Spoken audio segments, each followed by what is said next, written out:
പൊട്ടിച്ചിരി മുഴക്കങ്ങളുമായി myG presence യൂണിറ്റേസ്റ്റ് comedy ഉത്സവം തിങ്കൾ ചൊവ്വ ബുധൻ ദിവസങ്ങളിൽ രാത്രി 9 മണിക്ക് ഫ്ലവേഴ്സിൽ.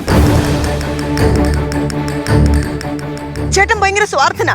ചേട്ടന്റെ ഇഷ്ടത്തിന് മാത്രമാണ് ചേട്ടൻ എല്ലാം നോക്കുന്നത്. ഈ പറയലും അടിക്കലും പൊന്നീച്ച വർക്കലും ഒന്നിച്ചേർന്ന് 1,00,000 പേര് കൂവി പയറ്റി തെളിഞ്ഞ ഒരു സ്കിറ്റ് ചെയ്തു. സ്കിറ്റ് തീരുന്നിടം വരെ കൂവുക. എനിക്ക് ആ പാടെ ഡൗൺ ആയി പോയി. ഷോയ്ക്ക് പോകുമ്പോഴത്തേക്ക് എല്ലാരും ചോദിക്കാറുണ്ട് ചേട്ടനാണോ എന്ന് ചോദിക്കും. പിന്നെയും മണ്ണ വെച്ചപ്പോഴത്തേക്ക് അനിയനാണോ ചോദിച്ചു. പിന്നെ മകനാണോന്ന് ചോദിച്ചു. ദേവി ഡ്രഗ്സ് കടത്തുന്നു പറഞ്ഞ ഒരു ഫോൺ വിളി വന്നു. നീ എന്താ വിചാരിച്ചത്? കള്ളക്കടത്തും നർക്കോട്ടിക് കടത്തൊക്കെ ആണെന്നൊക്കെ ഭയങ്കര മോശമായിട്ട് സംസാരിക്കും. എറണാകുളം ജില്ലയിലെ പാലാരിവട്ടം ജംഗ്ഷനിലെ സിഗ്നൽ ലൈറ്റ് സ്ഥാപിച്ചത് താങ്കളാണെന്ന് മനസ്സിലാക്കുന്നു. താനൊന്ന് വണ്ടി എടുക്കുന്നു പറഞ്ഞു. വണ്ടി പോയി കുറച്ചു നേരം കഴിഞ്ഞപ്പോഴത്തേക്കും വണ്ടി ഞാൻ നോക്കുമ്പം 2 ടയർ രണ്ടും മീഡിയനിലോട്ട് അങ്ങ് കയറി നേരെ ചെന്ന് ആ സിഗ്നലിൽ ചെന്ന് ഇടിച്ച്. പിന്നെ ഞാൻ കാണുന്നത് ട്രാൻസ്ഫോമറിന്റെ മുമ്പിലോട്ടാണ് ഈ വണ്ടി ചെല്ലുന്നത്. ഞാൻ ഇതിങ്ങനെ കണ്ടോണ്ടിരിക്കുക. പിന്നെ തീർന്നു. പിന്നെ ഒന്നും പറയാനില്ല.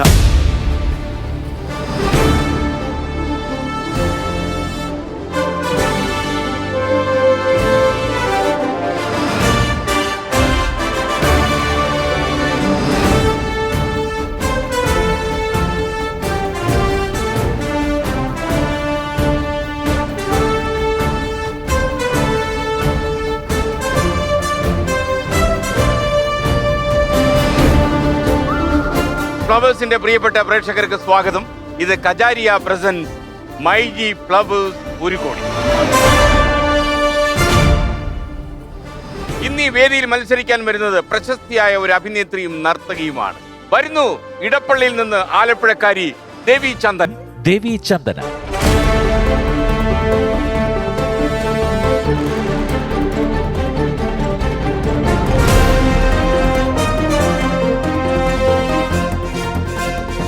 നമസ്തേ കുട്ടേട്ടാ. നമസ്കാരം ദേവി ചന്ദ്ര. ഹായ് ദേവി ചന്ദ്ര, നമസ്കാരം. കണ്ടിട്ട് കുറച്ചു കാലമായി. അതെ, കുറച്ച് ജീവിതമൊക്കെ കുഴപ്പമില്ലാതെ പോകുന്നുണ്ടല്ലോ. ഇപ്പൊ കുഴപ്പമൊന്നുമില്ല സർ. വലിയ കുഴപ്പമൊന്നുമില്ല. അത് തന്നെ വലിയ കാര്യം. Okay okay. കുറച്ചു കാലം ഇത്തിരി ടെൻഷൻ ആയി അല്ലേ? അയ്യോ, കോവിഡ് വന്ന് കുറച്ച് ക്ഷീണമായിരുന്നു. കുറച്ചു കാലം കിടന്നു പോയോ? കുറച്ച് ബൈലാറ്ററൽ ന്യൂമോണിയ ഒക്കെ ആയി. ICUലൊക്കെ കയറി. ഇപ്പൊ രണ്ടാമത് വന്ന് നിൽക്കുവാണെന്ന് വേണം പറയാം. ഭഗവാൻ അനുഗ്രഹം കൊണ്ട്. വീണ്ടും അല്ലേ? ICU കയറി കിടന്നോ? പിന്നെ ഒറ്റയ്ക്ക് കിടന്നോ അല്ലെ കൂട്ടിനുണ്ടോ? ഇല്ല, അത് ഞങ്ങളുടെ ആ ഒരു സ്നേഹത്തിന്റെ ഒരു ആഴം മനസ്സിലാക്കണമെങ്കിൽ ഞങ്ങൾ ഒന്നിച്ചേർന്ന് കിടന്നു. ആണല്ലേ? എനിക്ക് തോന്നുന്നത് ദൈവത്തിന് നിങ്ങളെ പിരിക്കാൻ പറ്റത്തില്ല അല്ലേ? അങ്ങനെയല്ല, ഞാൻ പ്രാർത്ഥിച്ച് കൊണ്ടുവന്നതാ സാർ. ആണോ? കാരണം ആദ്യം ഞങ്ങള് ICUല് ഹോസ്പിറ്റലിൽ ചെന്ന് തീരെ വയ്യാണ്ടാ ചെന്നത്. അപ്പൊ വന്ന് CT സ്കാൻ എടുത്തു കഴിഞ്ഞാൽ ബുദ്ധിമുട്ട് എനിക്ക് ചുമയായിരുന്നു. അപ്പൊ വേറെ പ്രശ്നങ്ങളൊന്നും ഇല്ല, പനിക്കുന്നു അങ്ങനെ ഒന്നും ഉണ്ടായിരുന്നില്ല. കിഷോറിന് പനിക്കുന്നുണ്ടായിരുന്നു. എനിക്ക് ഭയങ്കരമായിട്ട് കഫാണ്. അപ്പൊ ചുമച്ചു കഴിഞ്ഞാൽ നമുക്ക് കിഷോർ അതാണ് ദേവിചന്ദ്രന്റെ ഒരേ ഒരു ഭർത്താവ് അല്ലേ? അപ്പം കിഷോറിന് പനിക്കുന്നുണ്ടായിരുന്നു. എനിക്ക് പനിയൊന്നും ഉണ്ടല്ലോ, ചുമയായിരുന്നു. പക്ഷെ ചുമക്കുമ്പോ നമുക്ക് ടെൻഷൻ ആവും. കാരണം കുറച്ച് നേരം ചുമച്ചു കഴിയുമ്പോൾ ബ്രീത്ത് ചെയ്യാൻ ബുദ്ധിമുട്ട് വരും.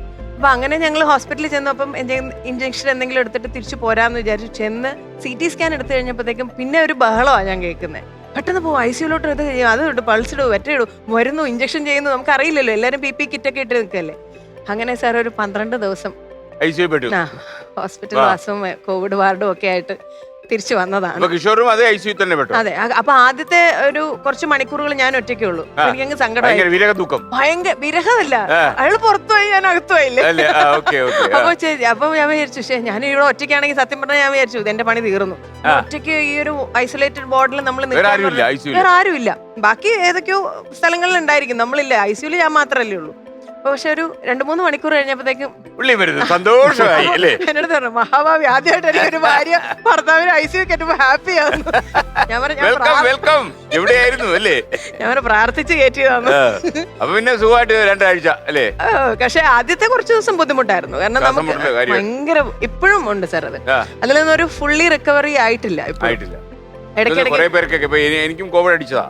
അപ്പം കോവിഡ് അടിച്ചെങ്കിലും ആ കോവിഡിന്റെ ആ പൂർണ്ണമായ ഇൻഫ്ലുവൻസ് മാറിയിട്ടില്ല. അവൻ ഇങ്ങനെ പക്ഷെ അപ്പൊ നമ്മുടെ ഡാൻസ് സ്കൂളൊക്കെ എന്തായി? 2 സ്കൂളൊക്കെ ഇല്ലേ ഇപ്പൊ? ഇപ്പൊ നമ്മളൊരു ബ്രാഞ്ച് നമ്മൾ എറണാകുളത്ത് തുടങ്ങിയിട്ടുണ്ട്, കളമശ്ശേരിയില്. കിഷോറിന്റെ വീടിന്റെ അപ്സ്റ്റേഴ്സിൽ തന്നെയാണ് നമ്മൾ നൃപ്പാലയുടെ ഒരു നൃപ്പാലയ. അപ്പൊ അത് ഈ വിജയദശമിക്ക് നമ്മൾ ഓപ്പൺ ചെയ്തു. കുഴപ്പമില്ല, തുടങ്ങി ഒരു 10 കുട്ടികളൊക്കെ ആയി. ബാക്കി ആലപ്പുഴയിലും അമ്പലപ്പുഴയിലും ഒക്കെ 10 കൊല്ലമായിട്ട് സജീവമായിട്ട് നടക്കുന്നുണ്ട്. അവിടൊക്കെ പോവോ? പിന്നെ പോകാതിരിക്കുന്ന പ്രശ്നമില്ലല്ലേ? പോവും സാർ. അതിപ്പോ ഷൂട്ടിംഗ് ഉണ്ടെങ്കിൽ നമ്മൾ വീക്കെൻഡ്സ് ഒക്കെ അഡ്ജസ്റ്റ് ചെയ്ത് ഡേറ്റ് ഒക്കെ അഡ്ജസ്റ്റ് ചെയ്ത് നമ്മൾ ഞാൻ തന്നെയാണ് ക്ലാസ് എടുക്കുന്നത് ആലപ്പുഴയിലും അമ്പലപ്പുഴയിലും. എറണാകുളത്ത് മാത്രം ഒരു മാഷ്, എൻ്റെ ഒരു മാഷുണ്ട് RLV ഷിബു സാർ എന്ന് പറഞ്ഞിട്ട്, ഷിബു സാറ് ക്ലാസ് എടുക്കും ഞാൻ ഇല്ലെങ്കിൽ. അപ്പൊ ഏതാ ഭരതനാട്യമാണ് നമ്മൾ മെയിൻ ആയിട്ട് ഫോക്കസ് ചെയ്യുന്നത്. സ്പെഷ്യലൈസ്ഡ് ആണ്. അതെ, ഞാൻ PG ചെയ്തതും ഭരതനാട്യത്തിലാണ്. PhD ചെയ്തോ ദേവി? ഇല്ല സാർ. ആലോചിച്ചിട്ടുണ്ടോ? അതിനെ കുറിച്ച് ആലോചിക്കുന്നുണ്ട്. ഇല്ലാതില്ല, അതിനൊരു സമയമൊക്കെ ഒത്തു വരണ്ടേ. എനിക്കൊന്ന് കഥകളിയും ഓട്ടംതുള്ളലും ഒക്കെ കയ്യിലുണ്ടെന്ന് തോന്നുന്നല്ലേ?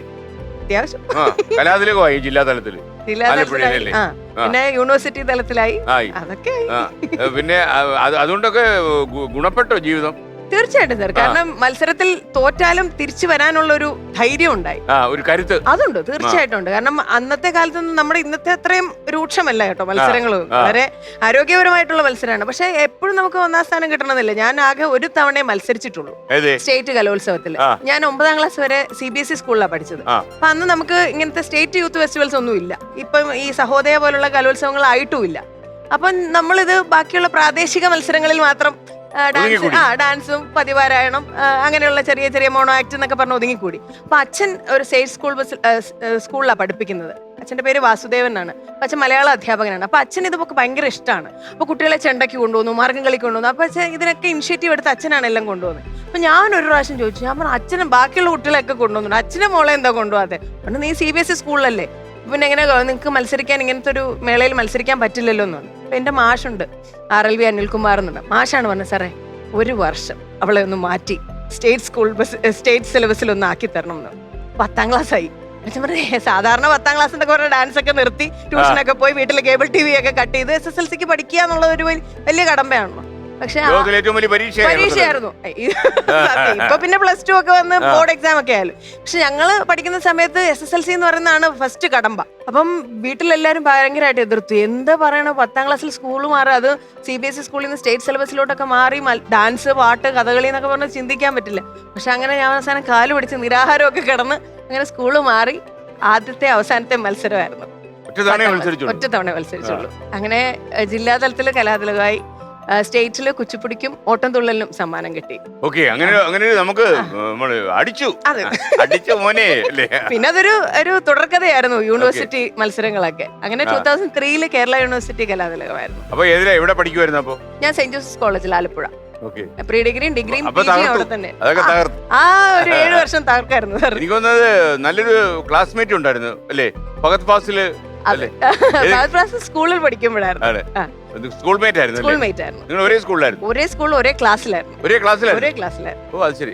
ഓക്കെ. അപ്പൊ പുള്ളി ഇതിലൊക്കെ മത്സരിക്കൂല? ഇല്ല, വളരെ എനിക്ക് ഫഹദിന്റെ ഒരു സിനിമ എൻട്രി ഭയങ്കര അത്ഭുതമാണ്. കാരണം ഞാൻ 2-3 പ്രാവശ്യം വീട്ടിലൊക്കെ പോയിട്ടുണ്ട്. ഞങ്ങൾ അല്ലാതെ ഷൂട്ടിങ്ങിന്റെ സമയത്ത് കണ്ണുക്കുള്ളിലോ എന്ന് പറഞ്ഞൊരു സിനിമ, ഞാൻ ഫാസിൽ സാറിന്റെ സിനിമ ഞാൻ അഭിനയിച്ചിരുന്നു. അപ്പൊ ആ സമയത്ത് സാറിന്റെ വിജയപടം, വിജയശാലിനി ഒക്കെ ചെറിയ കാര്യത്തിലൊന്നും അല്ല പോയിരിക്കുന്നു. അഭിനയിച്ചെന്നൊക്കെ പറഞ്ഞാൽ കിടലുണ്ട്. വിജയുടെ കൂടെ പാട്ട് സീനിലൊക്കെ അഭിനയിച്ചു ഞാൻ. പിന്നെ നിലവ് പാട്ടെന്ന് പറഞ്ഞൊരു പാട്ടുണ്ട്, അതിൽ ഒന്നിച്ച് ഡാൻസ് സീക്വൻസ് ഒക്കെ ഉണ്ടായിരുന്നു. ആണല്ലേ? കണ്ട ലുക്കില്ലെന്നേ ഉള്ളൂ. വിജയ് ഞെട്ടിയോന്ന് സാറിനോട് ചോദിക്കേണ്ടി വരും. അല്ല, വിജയുടെ കുറച്ച് ഡയലോഗ് കുറച്ചുകൂടെ കേൾക്കാൻ പറ്റുന്ന. അതെന്താണെന്നറിയോ സാർ, അത് ഇവരൊക്കെ ഭയങ്കര സൈലന്റ് ആയിട്ട് അഭിനയിക്കുന്നത്. നമ്മളൊക്കെ ഇപ്പൊ വെറുതെ അഭിനയിക്കാൻ പറഞ്ഞാലും വോളിയം എടുത്തല്ലേ അഭിനയിക്കുന്നത്, സ്ട്രെയിൻ എടുത്തിട്ട് അഭിനയിക്കുന്നത്. ഇവരൊക്കെ ഇല്ല അപ്പടിയല്ല ഇപ്പടിയല്ല അപ്പടി. അപ്പൊ ഇത് കഴിഞ്ഞിട്ട് ഇപ്പടിയല്ല അപ്പടി കഴിഞ്ഞിട്ടായിരിക്കും എന്റെ ഡയലോഗ്. എനിക്കത് കേൾക്കുന്നില്ല. അപ്പൊ ഞാൻ ഒരു ഞാൻ പറയല്ല സാർ, കുറച്ച് സത്തമാ സൊന്നാൽ അത് കഴിഞ്ഞിട്ടുള്ള ഡയലോഗ്. ഓക്കെ. രഘുവരൻ സാറും അങ്ങനെയാണ്, വളരെ സൈലന്റ് ആയിട്ട് ഡയലോഗ് ഡെലിവറി ചെയ്യുന്ന. നമ്മളിങ്ങനെ ശ്രദ്ധിച്ച്, ഇപ്പൊ തമിഴ് അറിയാവുന്നവർക്ക് കുഴപ്പമില്ല സാർ. നമുക്ക് തമിഴ് ഒരു മലയാളം തന്നെ കഷ്ടം. അപ്പോഴാണ് ആദ്യത്തെ സിനിമയല്ലേ, ആദ്യം തമിഴിൽ അഭിനയിക്കുന്ന സിനിമ. അപ്പൊ കുറച്ച് ബുദ്ധിമുട്ടായിരുന്നു. പക്ഷെ പിന്നെ രണ്ടാമത്തെ സിനിമയൊക്കെ ആയപ്പോഴത്തേക്ക് ഇച്ചിരി കോൺഫിഡൻസ് ഒക്കെ ആയി. വിജയ് കോൺഫിഡൻസ് തന്നു? തീർച്ചയായിട്ടും. അല്ല, അവരൊക്കെ എനിക്ക് തോന്നുന്നു അവരെ പോലെ ഇത്രയും എക്സ്പീരിയൻസ്ഡ് ആയിട്ടുള്ള ആൾക്കാരൊക്കെ നമ്മളെ പോലുള്ള ചെറിയ ആർട്ടിസ്റ്റുകൾക്ക് തരുന്ന സ്പേസും ആ ഒരു അറ്റൻഷനും കെയറും ഇല്ല. കുഴപ്പമില്ല, അങ്ങനെ ചെയ്തു, നോ പ്രോബ്ലം എന്നൊക്കെ പറഞ്ഞാൽ അവര് കുറച്ചുകൂടെ കംഫർട്ട് ചെയ്യുന്നുണ്ടായിരുന്നു നമുക്ക്. അത് വലിയൊരു അനുഗ്രഹമാണ്. അഭിനയിച്ചു കഴിഞ്ഞപ്പോ വീണ്ടും വരണമെന്ന് പറഞ്ഞോ? അല്ല, വീണ്ടും വരണം എന്ന് പറഞ്ഞാൽ പിന്നെ നമ്മൾ ഈ പറഞ്ഞ പോലെ അതൊരു ഫോളോ അപ്പ് ഒന്നും വന്നുണ്ടായിരുന്നില്ല സാർ. ഇതിനെപ്പറ്റി നമുക്ക് വലിയ ധാരണയൊന്നുമില്ല. ഒരു സിനിമ ബാക്ക്ഗ്രൗണ്ട് ഉള്ള ഫാമിലിയിൽ നിന്നൊന്നും അല്ല നമ്മൾ വരുന്നത്. അപ്പം സാറ് വിളിച്ചു, ഫാസിൽ സാറ് വിളിച്ചു. മലയാളി ഒരു ക്രൂ ആയിരുന്നു ആ സമയത്ത് അത് വർക്ക് ചെയ്തുകൊണ്ടിരുന്നത്. ആനന്ദക്കുട്ടൻ ക്യാമറയൊക്കെ ആയിരുന്നു. അപ്പം അങ്ങനെ നമുക്ക് പരിചയമുള്ള ഒരു ക്രൂവിൻ്റെ ഇടയ്ക്ക് നമ്മൾ വർക്ക് ചെയ്തു എന്നുള്ളൂ. പക്ഷെ ആ സമയത്ത് പോലും ഞങ്ങൾ സാറിന്റെ വീട്ടിൽ ഷൂട്ട് ചെയ്യുമ്പോൾ ഫഹദ് ഒന്ന് വരുമോ, അല്ലെങ്കിൽ നമ്മളുടെ ഷൂട്ടിങ്ങിന്റെ ഇടയ്ക്ക്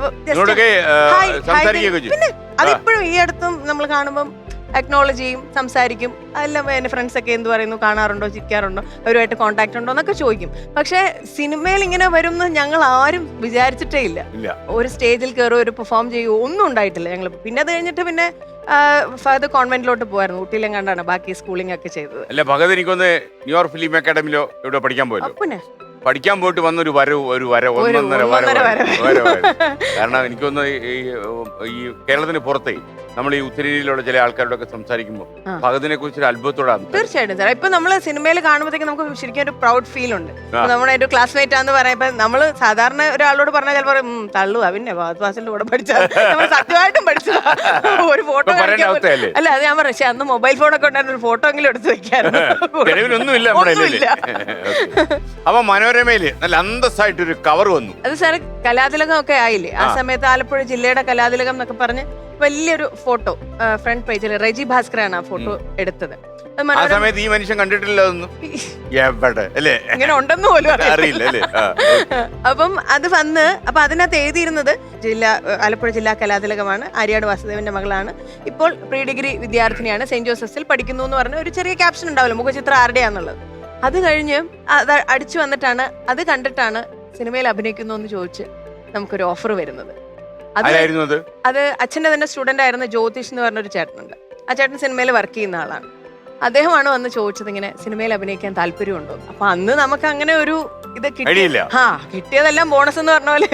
അപ്പൊ ഇങ്ങനെ ഒരു ഇത് ചോദിച്ചപ്പോഴത്തേക്ക് നമ്മൾ പറഞ്ഞു വെറുതെ ട്രൈ ചെയ്ത് നോക്കാം എന്താണെന്ന്. അപ്പൊ പറഞ്ഞ എറണാകുളത്ത് അതിന്റെ ചർച്ചകളും കാര്യങ്ങളും നടക്കണം, അപ്പൊ ഒന്ന് വരാൻ പറ്റുമെങ്കിൽ നന്നായിരുന്നു എന്ന് പറഞ്ഞു. അങ്ങനെ ഞങ്ങൾ ഇവിടെ എറണാകുളത്ത് വരുന്നു. അപ്പൊ ആലപ്പുഴയിൽ നിന്ന് എറണാകുളം വരിക എന്ന് പറഞ്ഞാൽ നമുക്കൊരു ടൂർ മൂടാണ്. ഇവിടെ വന്ന് കുറച്ച് ഷോപ്പിംഗ് കഴിഞ്ഞ് മറൈൻ ഡ്രൈവിലൊക്കെ പോയി ഒന്ന് അതെ ലുലുമാളൊക്കെ എന്നാ സാർ 98-ലെ കാര്യം, 98-99-ലെ കാര്യം.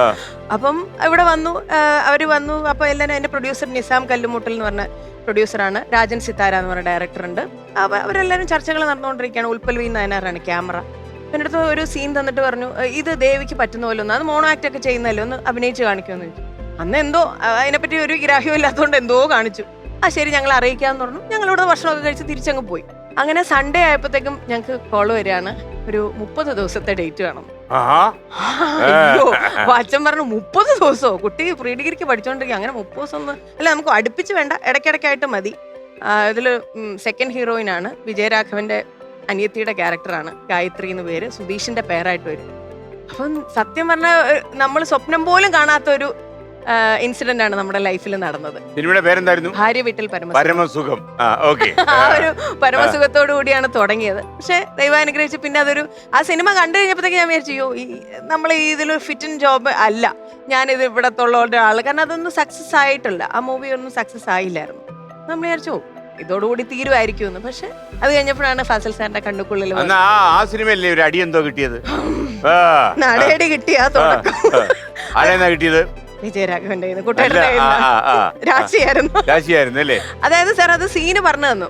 നമ്മൾ ഇതുവരെ അഭിനയിച്ചിട്ടില്ല, അത് നമ്മൾ തമാശക്ക് എന്തെങ്കിലും സ്റ്റേജിലൊക്കെ എന്തെങ്കിലും ചെയ്യുന്നല്ലാണ്ട് സീരിയസ് ആയിട്ടൊരു സിനിമ അപ്രോച്ച് ഒന്നും നമുക്കില്ല. അപ്പൊ എന്റെ അടുത്ത് പറഞ്ഞു, ഇങ്ങനെ ദേവിക്കൊരു ഈ ഗായത്രി എന്ന് പറഞ്ഞ കഥാപാത്രത്തിന്റെ ഒരു പ്രേമമുണ്ട് സുധീഷുമായിട്ട്. ആ പ്രേമം ചേട്ടൻ അറിഞ്ഞു.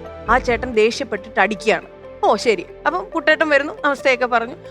ദേവി ദേ ഇങ്ങനെ കൈ വരുമ്പോൾ മാറണം, മൂക്കിന്റെ ഇവിടെ വരുമ്പോൾ മാറ്റണം. ശരി മാറ്റിയേ, മാറ്റി രണ്ടു മാറ്റി. ആദ്യമൊക്കെ ഇവിടെ നിന്ന് എടുക്കുമ്പോഴേ മാറ്റും. പറഞ്ഞല്ലോ അത്ര ദൂരത്തുനിന്ന് മാറ്റരുത്, കാരണം ക്യാമറയിൽ ഇത് കാണുമ്പോൾ വൃത്തികേടായിരിക്കും.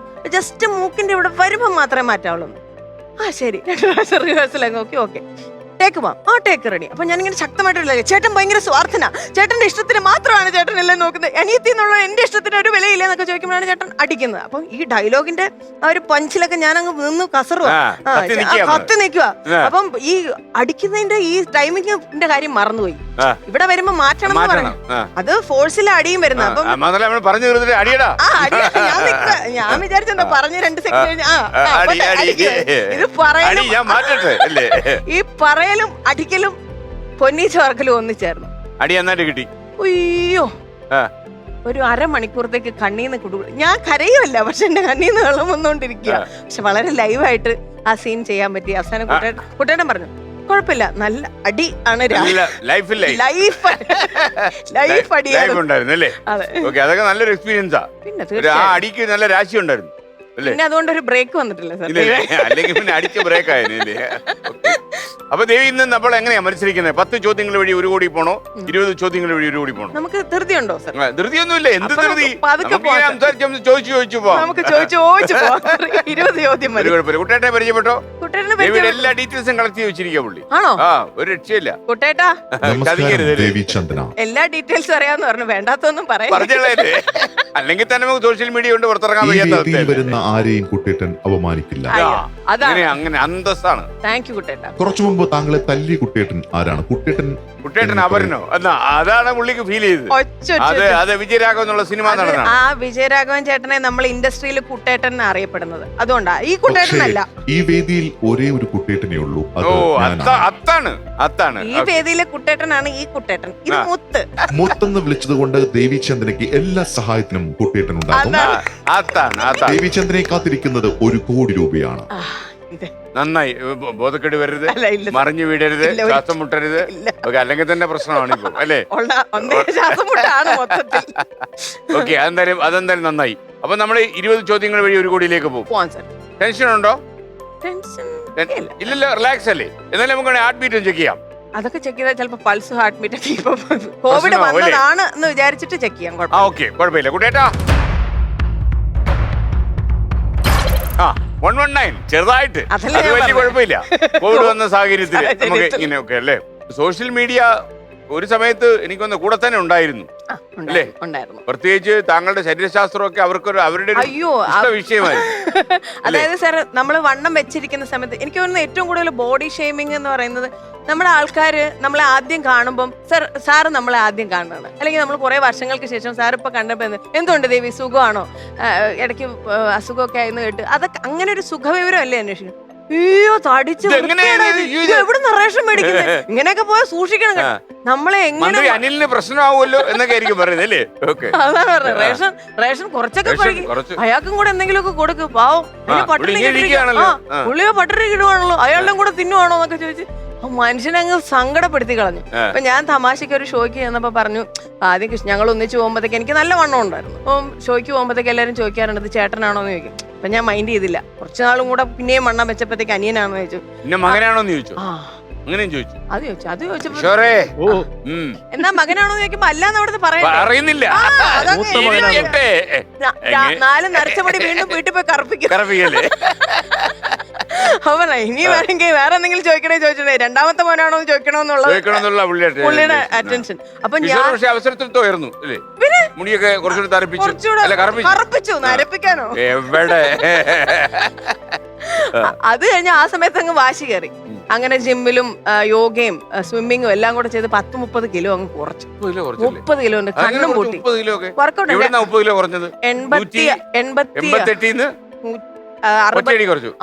ഒറ്റയടിക്ക് 2.5 വർഷം എടുത്തു സാർ. നമ്മൾ ജെനുവിൻ ആയിട്ട് തന്നെ, അല്ലാതെ പ്രോട്ടീൻ അങ്ങനത്തെ വേറെ പൗഡറോ ഇതൊന്നും ഒന്നുമില്ലായിരുന്നു.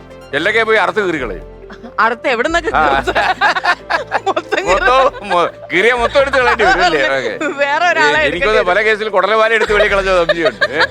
അപ്പൊ അങ്ങനെ നമ്മള് വർക്കൗട്ട് ചെയ്ത് കുറച്ചതാണ്. അപ്പൊ അങ്ങനെ കുറച്ച് കഴിയുമ്പോഴത്തേക്കും ഷുഗർ ആണോ നമ്മള് 2.5 വർഷം പാടുപെട്ടൊന്നുമില്ല.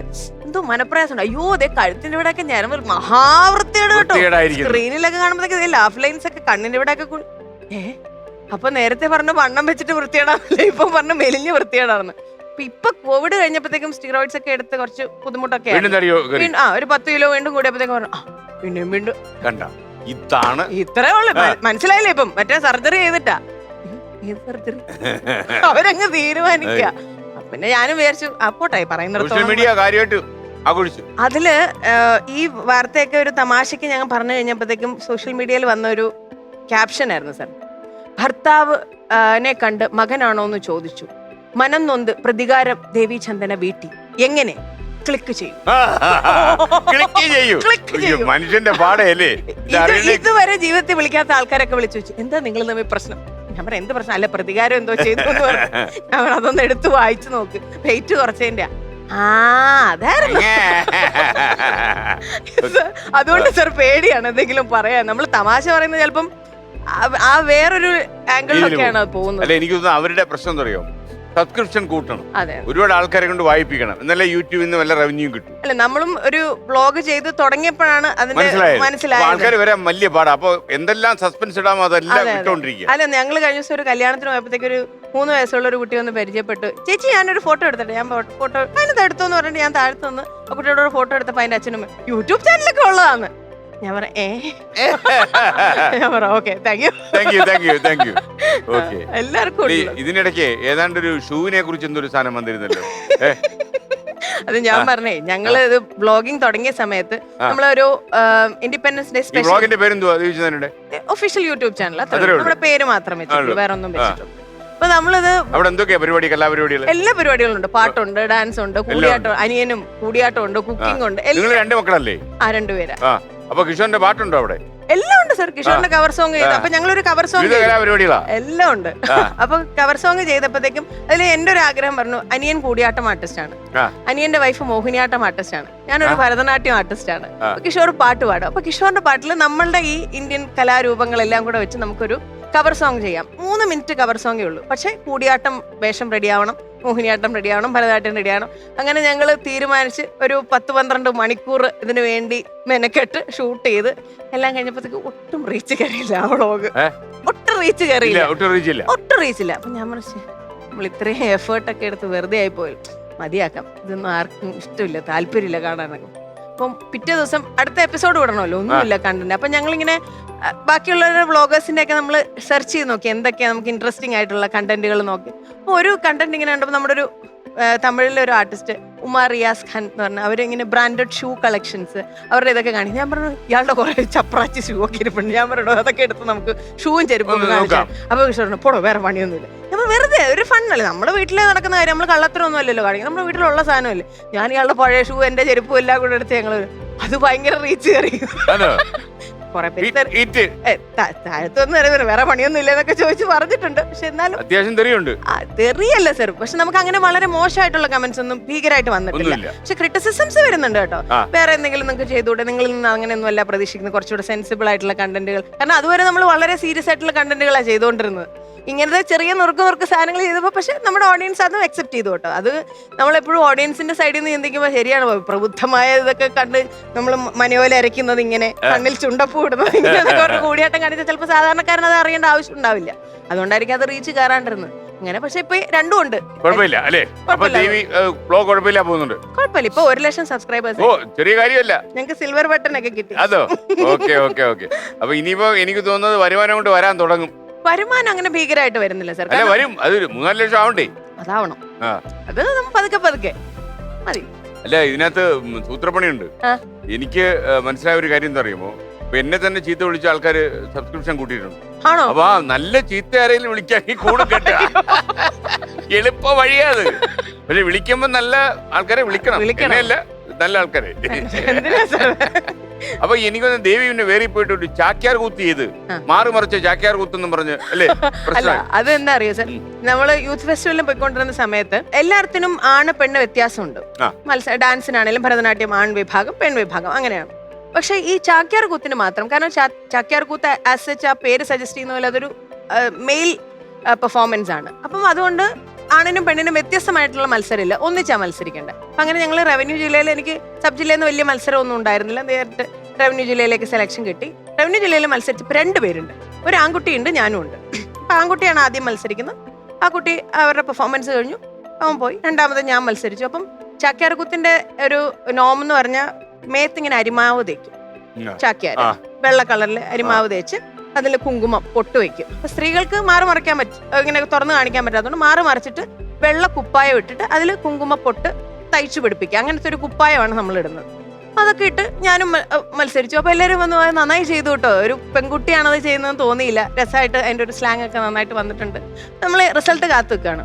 റിസൾട്ട് വന്നപ്പോഴത്തേക്ക് ഫസ്റ്റ് ആൺകുട്ടിക്ക് ഇപ്പൊ എന്റെ മാഷ് മാർഗി മധുവാണ് അന്ന് എന്നെ ചാക്യാർ കൂത്ത് പഠിക്കുന്നത്. മധുമാഷ എന്ന് ചോദിച്ചു ജഡ്ജിന്റെ അടുത്ത്, എന്തായിരുന്നു ആ കുട്ടിക്ക് രണ്ടാമത് ചെയ്ത ആ പെൺകുട്ടിക്ക് എന്തായിരുന്നു? അത് ഉടുപ്പിട്ടിട്ടുണ്ടായിരുന്നു. സാറിന്റെ വീട്ടിൽ പെൺകുട്ടികൾ ഉടുപ്പിടാണ്ടാണോ നടക്കണേ? അത് ശരിക്കും അത് നിയമത്തിൽ പറയുന്നുണ്ട്. പെൺകുട്ടികളാണ് ചെയ്യുന്നതെങ്കിൽ കുപ്പായം ഇട്ട് ധരിക്കാം എന്നുള്ളത്, അത് പെർഫോം ചെയ്യാം എന്നുള്ളത് പറയുന്നുണ്ട്. സ്റ്റേറ്റിൽ വരെ പെൺകുട്ടികൾ സമ്മാനം മേടിച്ചിട്ടുണ്ട്. അപ്പം ആ വന്നിരുന്ന വിധികർത്താവിനും അത്രയും അറിയില്ലായിരുന്നു. അപ്പൊ അദ്ദേഹം പിന്നെ സോറി ഒക്കെ പറഞ്ഞു. പക്ഷെ ഇത് മീഡിയ അങ്ങ് ഏറ്റെടുത്തു. പെണ്ണായതുകൊണ്ട് സമ്മാനം നിഷേധിച്ചു എന്നൊക്കെ പറഞ്ഞ് ഭയങ്കരമായിട്ട് പ്രശ്നമാക്കി. ആ പിറ്റേ ദിവസം അപ്പൊ നമ്മൾ പറഞ്ഞു എന്നാ അപ്പീലിൽ പോകാം, കാരണം വേറൊരു കുട്ടിക്കും കൂടെ ചാൻസ് കിട്ടുന്നെങ്കിൽ, അങ്ങനെ നമ്മൾക്ക് ഇങ്ങനെ ഒരു പ്രശ്നം പറ്റിയത് കൊണ്ടാണെന്ന് ആ ജഡ്ജി തന്നെ പറഞ്ഞു. അപ്പം പക്ഷെ ഞങ്ങക്ക് ഇത് നിഷേധിച്ചു, അപ്പീൽ നിഷേധിച്ചു. കാരണം മീഡിയയിലൊക്കെ ഭയങ്കര ഒരു നെഗറ്റീവ് പബ്ലിസിറ്റി പോലെ വന്നു. പെണ്ണായതുകൊണ്ട് സമ്മാനമില്ല, വിധിയില്ല, അപാകത എന്നൊക്കെ പറഞ്ഞ് ഭയങ്കര പ്രശ്നമാക്കി കളഞ്ഞു. എന്റെ ഇങ്ങനെ ഇരിക്കുന്ന കരയുന്നൊക്കെ ഇട്ട് ആകെ കൊളാക്കി. അപ്പൊ അതൊരു പക്ഷെ പിന്നീട് നമ്മള് പെർഫോമൻസ് ഒക്കെ ചെയ്യുമായിരുന്നു. ഞാൻ ദേവി എനിക്കൊന്ന് മുണ്ടിനീര് വെച്ചിട്ട് ഒരു പ്രകടനം നടത്തി എന്ന് പറഞ്ഞു. അത് ഭയങ്കര രസമായിരുന്നു സാർ. രസം എന്ന് പറഞ്ഞാൽ ഇപ്പൊ ആലോചിക്കുമ്പോ രസം. ഈ പറഞ്ഞ പോലെ നമുക്ക് ഈ ക്രൂഷ്യൽ ഘട്ടങ്ങളിലൊക്കെ എപ്പോഴും എന്തെങ്കിലുമൊക്കെ അസുഖം വന്ന് എന്നെ ഉപദ്രവിക്കാറുണ്ട്. സ്റ്റേറ്റ് യൂത്ത് ഫെസ്റ്റിവൽ നടക്കുന്നതിന് ഒരു 2 ആഴ്ച മുന്നേ എനിക്ക് മുണ്ടുനീര് വന്നു. അപ്പൊ ഇത് ഇങ്ങനെ അറിയാലോ സാർ, മുണ്ടുനീര് വന്നാൽ ബുദ്ധിമുട്ടാണ്. അപ്പൊ പണ്ട് പറഞ്ഞ ഈ ചിരട്ട കെട്ടി തൂക്കിയാൽ മതി, അതപ്പോ പെട്ടെന്ന് പോകും എന്നൊക്കെ പണ്ടത്തെ മുത്തശ്ശിമാരൊക്കെ പറഞ്ഞു. അതൊക്കെ കെട്ടി തൂക്കി മരുന്നും ഒക്കെ കഴിക്കുന്നുണ്ട്. പക്ഷെ ഈ ഒരാഴ്ചയും കൂടെ അല്ലേ ഉള്ളൂ. അപ്പൊ അതിന്റെ റിഹേഴ്സൽ കാര്യങ്ങള്, ഓർക്കസ്ട്ര റിഹേഴ്സൽ ഒക്കെ ചെയ്യണ്ടേ. അപ്പം മാഷ് ഇങ്ങനെ ഒരാഴ്ചയായിട്ട് വെയിറ്റ് ചെയ്തോണ്ടിരിക്കുക. മാഷ് പറഞ്ഞു വെറുതെ ഒന്ന് വരൂ, കോട്ടയത്താണ് അനിൽ മാഷാണ് നിന്നെ പഠിപ്പിക്കുന്നത്. മാഷിന്റെ അടുത്ത് ചെന്ന് പ്രാക്ടീസ് ചെയ്തു. അപ്പൊ നമ്മള് ഈ പതുക്കെ കളിച്ചാൽ മതി എന്നുള്ളത് നമുക്ക് അത്രയും കത്തുന്നില്ല. നമ്മള് വളരെ മേയൊക്കെ അനങ്ങിയപ്പോ വേർത്ത് മുണ്ടുനീരങ്ങ് വളരെ സ്ട്രോങ് ആയി. ഒട്ടും തല ഇങ്ങനെ തിരിക്കാൻ വയ്യ. ഒരാഴ്ച കഴിഞ്ഞാൽ സ്റ്റേറ്റിലെ മത്സരം തിരുവനന്തപുരത്ത് ഇറങ്ങിയിട്ടില്ല. അത് കൂടി തീരെ സ്ട്രോങ് ആയിട്ട് നിൽക്കുക. അങ്ങനെ ഹോസ്പിറ്റലിൽ ചെന്ന് കഴിഞ്ഞപ്പോഴത്തേക്ക് ഡോക്ടർ ഒരു ലോഡ് ചീത്ത, നിങ്ങൾക്ക് യൂത്ത് ഫെസ്റ്റിവലാണ് വരുന്നത്, കൊച്ചിന്റെ ജീവൻ പോകും, ഇത് ഇങ്ങനെ നീര് വന്നിട്ട് വല്ല എന്തെങ്കിലും വെയിൻസിലൊക്കെ ഇൻഫെക്ഷൻ കയറിയ അങ്ങനെ ഇങ്ങനെ ഭയങ്കര ഒച്ചയൊക്കെ എടുത്ത് കഴിഞ്ഞപ്പോഴത്തേക്കും ഞാൻ പറഞ്ഞില്ല റെസ്റ്റ് ഒക്കെ എടുത്തോളാം. അങ്ങനെ മരുന്ന് ഇഞ്ചക്ഷൻ ഒക്കെ ചെയ്ത് മത്സരിക്കുന്നതിന്റെ ഒരു 4-5 മണിക്കൂർ വരെ, അതായത് മേക്കപ്പ് ചെയ്യാൻ തുടങ്ങുന്നതിന് മുമ്പ് വരെ എനിക്ക് പേടിയായിരുന്നു സാർ കളിക്കാൻ പറ്റുമോ എന്നുള്ളത്. പക്ഷെ കളിച്ചു, സമ്മാനം കിട്ടി. ഈ മുണ്ടുനീരുണ്ടെന്ന് വിധികർത്താവിന് മനസ്സിലായോ? അത് മനസ്സിലാവത്തില്ല, അപ്പോഴേക്കൊക്കെ ചുങ്ങിപ്പോയി. ഒരു സൈഡ് കൊണ്ട് മാത്രം ഒരു വീക്കം കൂടുതൽ. ഓക്കെ, അപ്പൊ നമുക്ക് 20 ചോദ്യങ്ങൾ വഴി ഒരു കൂടിയാണ്. കുഞ്ഞിരാമന്റെ കാര്യമുണ്ട് ഇവിടെ. കുഞ്ഞിരാമൻ അതായത് ടെൻഷൻ ഉണ്ടെങ്കിൽ റിലാക്സ് ആകാൻ വേണ്ടി ഒരു തീർത്ഥ വൈലുള്ളതാണ്. അല്ല, ഇത് ഈ തീർത്ഥം കുടിച്ചു കഴിയുന്നവർക്കെല്ലാം നല്ല നിലയിലെത്തിയിട്ടുണ്ട്. നിലയിലാണെന്ന് പിന്നെ മനസ്സിലാക്കൂ. കുഞ്ഞിരാമ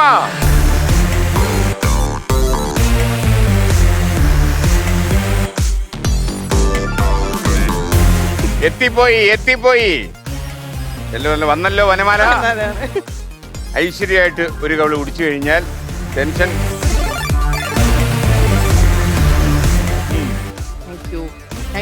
ഓക്കെ കുഞ്ഞിരാമ, ടെൻഷൻ കുറച്ചതിന് നന്ദി.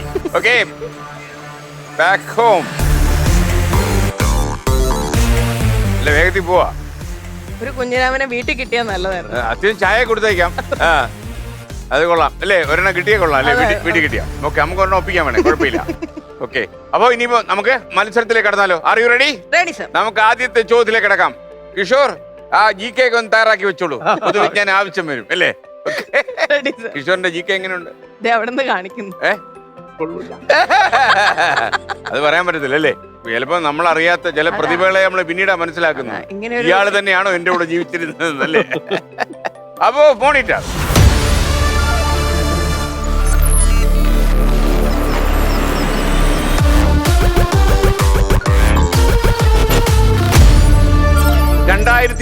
ൽ പുറത്തിറങ്ങിയ മിസ്റ്റർ പവനായി 99.99 എന്ന ചിത്രം സംവിധാനം ചെയ്തത് ആരാ? Option A Sreenivasan, option B Innocent, option C Mamukkoya, option D Janardhanan, option E captain Raju. Captain Raju. ഉറപ്പിക്കാമോ? ഉറപ്പിക്കാം. പവനായി എന്ന് പറഞ്ഞ കഥാപാത്രം ചെയ്തിരിക്കുന്ന രാജാനാണ്. അദ്ദേഹം തന്നെ ഡയറക്ട് ചെയ്തു എന്നാണ് അറിവ്. അതെ. ഓക്കെ, കിഷോറിന് അഭിപ്രായ വ്യത്യാസമൊന്നുമില്ലെന്ന് വിശ്വസിക്കുന്നു. Option E captain Raju. താങ്കൾ പറഞ്ഞ ഉത്തരം കുറിക്കൊണ്ടു. ഉത്തരം ശരിയാണ്. 10,000 രൂപ കയ്യിലായി. ആരും അത് പറയത്തില്ല അല്ലേ? ഓക്കെ, ദേവി എല്ലാം കൂടെ എത്രയധികം സിനിമ ചെയ്ത് കാണും? സർ, സിനിമയിൽ എണ്ണം എടുക്കാനാണെങ്കിൽ 10-75 സിനിമയ്ക്ക് മുകളിൽ ചെയ്തിട്ടുണ്ടാവും അല്ലേ? എനിക്കൊന്ന് മിന്നൽ മുരളിയിലൊക്കെ അഭിനയിച്ചില്ലേ അടുത്ത കാലം? ലാസ്റ്റ് ചെയ്തത് മിന്നൽ മുരളിയാണ്. പക്ഷെ ഒരു വലിയ സങ്കടം എന്ന് പറഞ്ഞാൽ നമ്മൾ ചെയ്യുന്ന സിനിമകള് വലിയ ക്യാൻവാസിലുള്ള സിനിമകൾ ചെയ്തിട്ടുണ്ട്. പക്ഷെ അതിലെ കഥാപാത്രം ചിലപ്പോൾ ചെറുതായിരിക്കും, ചിലപ്പം നല്ല കഥാപാത്രം ചെയ്തിട്ടുണ്ട്, സിനിമ ചിലപ്പോൾ സക്സസ് ആകത്തില്ല. അങ്ങനെയൊക്കെ ഒരുപാട് എന്താ ഒരു അൺലക്കി ഫാക്ടർ എന്നെ എപ്പോഴും ഇങ്ങനെ ഫോളോ ചെയ്യുന്നു. എനിക്ക് തോന്നുന്നു ദേവിചന്ദ്രന്റെ സിനിമ ഇനി വരാൻ നിൽക്കുന്നേ ഉള്ളൂ. സാറിന്റെ നാക്ക് പൊന്നാവട്ടെ. അതാണ് കാരണം നമ്മൾ ചെയ്യുന്ന ചില സിനിമകളൊക്കെ ചെയ്ത് കഴിയുമ്പോഴത്തേക്കും എല്ലാരും പറയാറുണ്ട് ഇത് തനിക്കൊരു ബ്രേക്ക് ആയിരിക്കും, പക്ഷെ അതൊരു ബ്രേക്ക് ഡൗൺ ചിത്രമായിരിക്കും. അങ്ങനെ ഒരുപാട് കാരണം ഞങ്ങൾ എനിക്ക് തോന്നുന്നു ദേവിയുടെ പ്രത്യേകിച്ച് ഡാൻസിലൊക്കെ ഇത്രയും എസ്റ്റാബ്ലിഷ് ആളാണല്ലോ ദേവി. ദേവി കരിയർ സിനിമയാണെന്ന് കണ്ടിരുന്നു? ഒരിക്കലും ഇല്ല, അങ്ങനെ കണ്ടിട്ടില്ല. കാരണം ഞാൻ പറഞ്ഞില്ലേ അത് വന്ന് ഭവിച്ച ഒരു ഭാഗ്യമായിരുന്നു സിനിമ എന്ന് പറഞ്ഞത്. പക്ഷെ ഒരു ഡാൻസർ ആയിട്ട് ഇരിക്കണം എന്ന് എപ്പോഴും എന്നും ആഗ്രഹമാണ്. കാരണം അതെനിക്കൊരു വലിയ പാഷനാണ് ഡാൻസിൽ ഞാൻ എപ്പോഴും എന്റെ സ്റ്റാറ്റസ് ഒക്കെ ഇടുമ്പോൾ dance exist so do I. ഞാൻ അത് കൊണ്ടാണ് ഞാൻ സർവൈവ് ചെയ്യുന്നത്. കാരണം എനിക്ക് കാലിനൊരു ഇഞ്ചുറി വന്നായിരുന്നു. നമ്മൾ കോവിഡിന്റെ സമയത്ത് നമ്മുടെ യോഗ ഡേയുടെ അന്ന് ഞങ്ങൾ ഒരു ലൈവ് ചെയ്യുന്നുണ്ടായിരുന്നു. അപ്പൊ ലൈവില് നമ്മളിങ്ങനെ ചമ്പ്രം മടഞ്ഞിരിക്കുമല്ലോ, അപ്പൊ കുറെ നേരം നമ്മളിങ്ങനെ ഇരുന്ന് കഴിയുമ്പോഴത്തേക്ക് കാലിനൊരു തരിപ്പ് വരും, നമ്മള് ലിംസ് എന്ന് പറയും. അപ്പൊ അങ്ങനെ ഇരിക്കും. പക്ഷെ ലൈവ് പോകുന്നതുകൊണ്ട് നമുക്ക് കാല് അനക്കാനോ ഒന്നും പോകുന്നില്ല, കാരണം ഇത് ആൾക്കാർ കണ്ടുകൊണ്ടിരിക്കുകയാണല്ലോ. ഇന്റർനാഷണൽ യോഗ ഡേയുടെ ഒരു ഇത് ചെയ്തുകൊണ്ടിരിക്കുമ്പോഴത്തേക്ക് നമ്മൾ അതിന്റെ ഇടയിൽ ഇങ്ങനെ എടുത്തു അങ്ങനെ ഇരുന്നു അങ്ങനെയൊന്നും ഇരിക്കാൻ പറ്റില്ല. വളരെ സ്റ്റഡി ആയിട്ട് തന്നെ ഇരുന്നു. അപ്പൊ ഒരു ഘട്ടത്തിൽ പറഞ്ഞു നമുക്ക് വാം അപ്പ് എക്സസൈസ് തുടങ്ങാം, എഴുന്നേക്കൂന്ന് പറഞ്ഞു.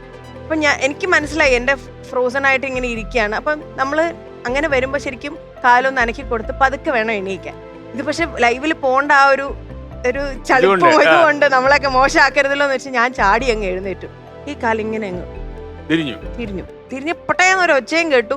ഞാൻ വീണില്ല, പക്ഷെ ഞാൻ അടുത്ത കാലിൽ മേ ബി ഡാൻസർ ആയതുകൊണ്ടുള്ളൊരു ഇൻസ്റ്റിങ്ക്റ്റ് കൊണ്ടായിരിക്കും ഞാൻ അടുത്ത കാലിൽ കുത്തി ഞാൻ ഈ കാലിങ്ങനെ പതുക്കെ ഞാൻ തറയിൽ വെച്ചപ്പം ഇങ്ങനെ ഹെഡ് എക്സസൈസ് ആണ് ഗ്രീവഭേദം എന്ന് പറഞ്ഞാൽ. അപ്പൊ ഗ്രീവഭേദം ചെയ്തു, ഇങ്ങനെ സൈഡിലോട്ട് ചെയ്തു, മോളിൽ നിന്ന് ഇങ്ങനെ താഴത്തോട്ടെടുത്തപ്പോൾ ഞാൻ വെറുതെ ഒന്ന് കാലേ നോക്കിയപ്പം കാലൊരു ഏകദേശം ഒരു ഫുട്ബോളിന്റെ വലിപ്പത്തിലെത്തി.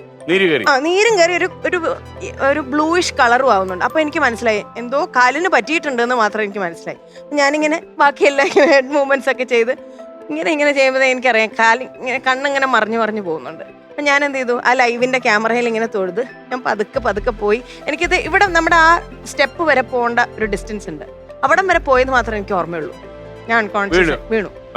അപ്പൊ ഇവരെല്ലാരും ഹസ്ബൻഡും ഒക്കെ ഉണ്ടായിരുന്നു, അവിടുത്തെ യോഗ ഇൻസ്ട്രക്ടർ ഉണ്ടായിരുന്നു. അവരെല്ലാരും എടുത്തിട്ട് പോയി എന്ത് പറ്റി, എനിക്ക് കാലിന് എന്തോ പറ്റിയിട്ട് എനിക്ക് അതായിരുന്നു സാർ ടെൻഷൻ.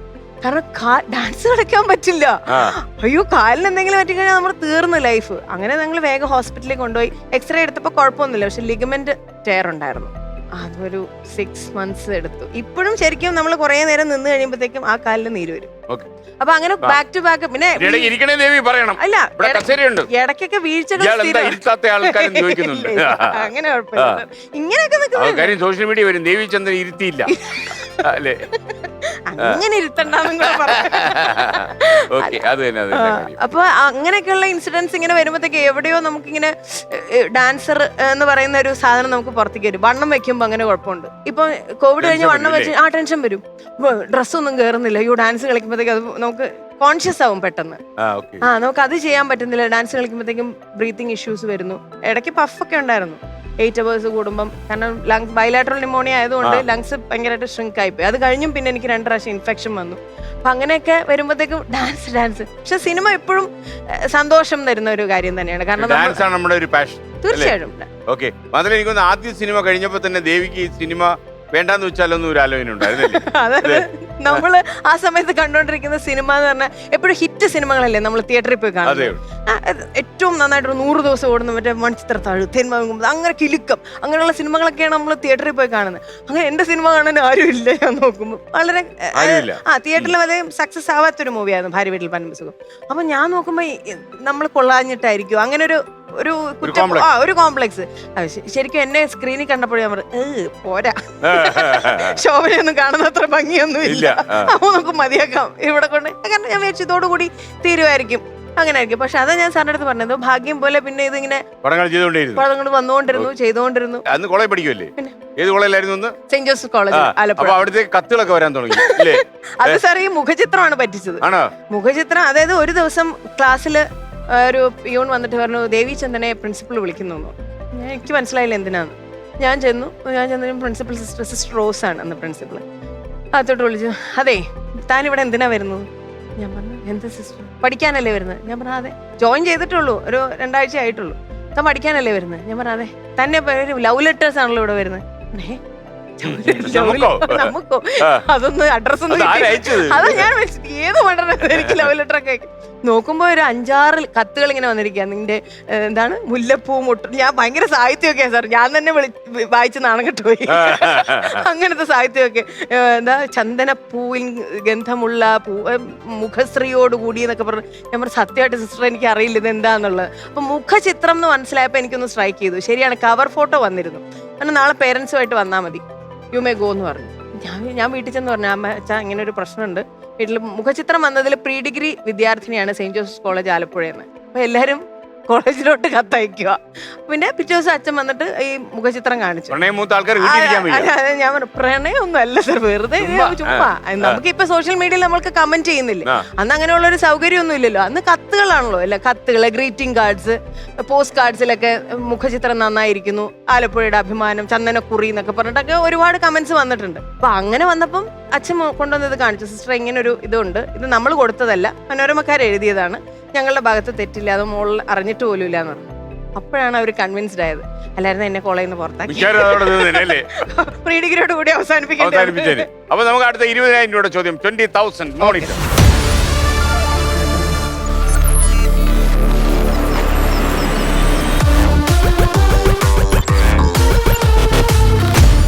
OTP-യിലെ O സൂചിപ്പിക്കുന്നത് എന്തിനെയാണ്?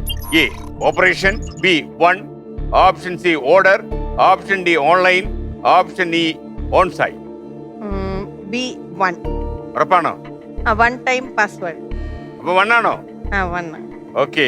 അതോ ഒപ്പിക്കൽ തട്ടിപ്പിക്കൽ പറ്റിക്കൽ എന്നാണോ? അയ്യോ അല്ലല്ലേ, ഇല്ലല്ലേ, അങ്ങനെ പറയും. OTP ഒപ്പിക്കൽ തട്ടിക്കൽ പറ്റിക്കൽ. ഓക്കെ, ഓപ്ഷൻ B1 പൊട്ടോ പൂട്ടി. അപ്പൊ ദേവിചന്ദ്ര, താങ്കൾ പറഞ്ഞ ഉത്തരം തെറ്റാണ് എന്നല്ല, ഉത്തരം ശരിയാണ്. അപ്പൊ 20,000 രൂപ കൈ കിട്ടി. നമുക്കൊരു ഒറ്റയടിക്ക് 30,000 രൂപയിലേക്ക് പോയാലോ? പൈസയല്ലോ നമുക്ക് അത്യാവശ്യം വേണ്ടത്. ചികിത്സയ്ക്കൊക്കെ ഒത്തിരി പൈസയായോ? 2,80,000 രൂപ. അത്രേ ഉള്ളൂ. അത്രേ ഉള്ളൂ സാർ. ശരിക്കും ഒരു വർഷത്തെ കോവിഡും കഴിഞ്ഞ് പാപ്പരായിട്ടിരിക്കുകയായിരുന്നു. സത്യം പറഞ്ഞാൽ നമ്മൾ കോവിഡ് വന്ന ആദ്യത്തെ പരിപാടിയില്ല. അല്ല, ആദ്യത്തെ ഒരു മാസം ഭയങ്കര എൻജോയ്മെന്റ് ആയിരുന്നു. കാരണം വീട്ടിലിരിക്കുക, എല്ലാവരും കൂടെ കുക്ക് ചെയ്യുന്നു, ഭയങ്കര ബഹളം.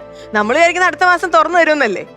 ഒരു മാസം കഴിഞ്ഞ് 2 മാസം കഴിഞ്ഞ് 1 വർഷമായി പരിപാടിയില്ല, 1 രൂപയുടെ വരുമാനം. എനിക്ക് തോന്നുന്നു അന്ന് ആകെ ചെയ്തത് നമ്മൾ ഫ്ലവേഴ്സിന്റെ ഒരു ഓൺലൈൻ ഷോ ചെയ്തിരുന്നു. അത് മാത്രമേ ഉള്ളൂ ചെയ്തത്.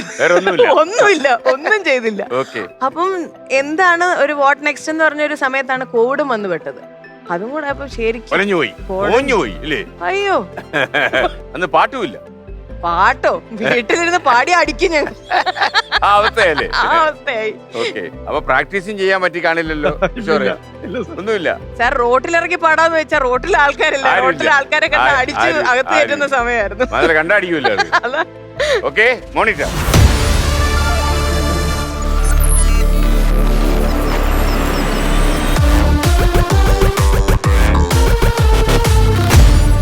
അപ്പൊ അങ്ങോട്ട് LED-യിലേക്ക് നോക്കിയാൽ ഒരു സാധനം കാണിച്ചു തരാം. സ്റ്റില്ലാണ്.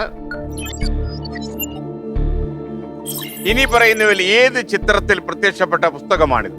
ഓപ്ഷൻ എ കയ്യെത്തും ദൂരത്ത്, ഓപ്ഷൻ ബി അനീതിപ്രാവ്, ഓപ്ഷൻ സി അനുരാഗ കൊട്ടാരം, ഓപ്ഷൻ ഡി മീനത്തിൽ താലികെട്ട്, ഓപ്ഷൻ ഇ ശ്രീകൃഷ്ണപുരത്തെ നക്ഷത്ര തിളക്കം.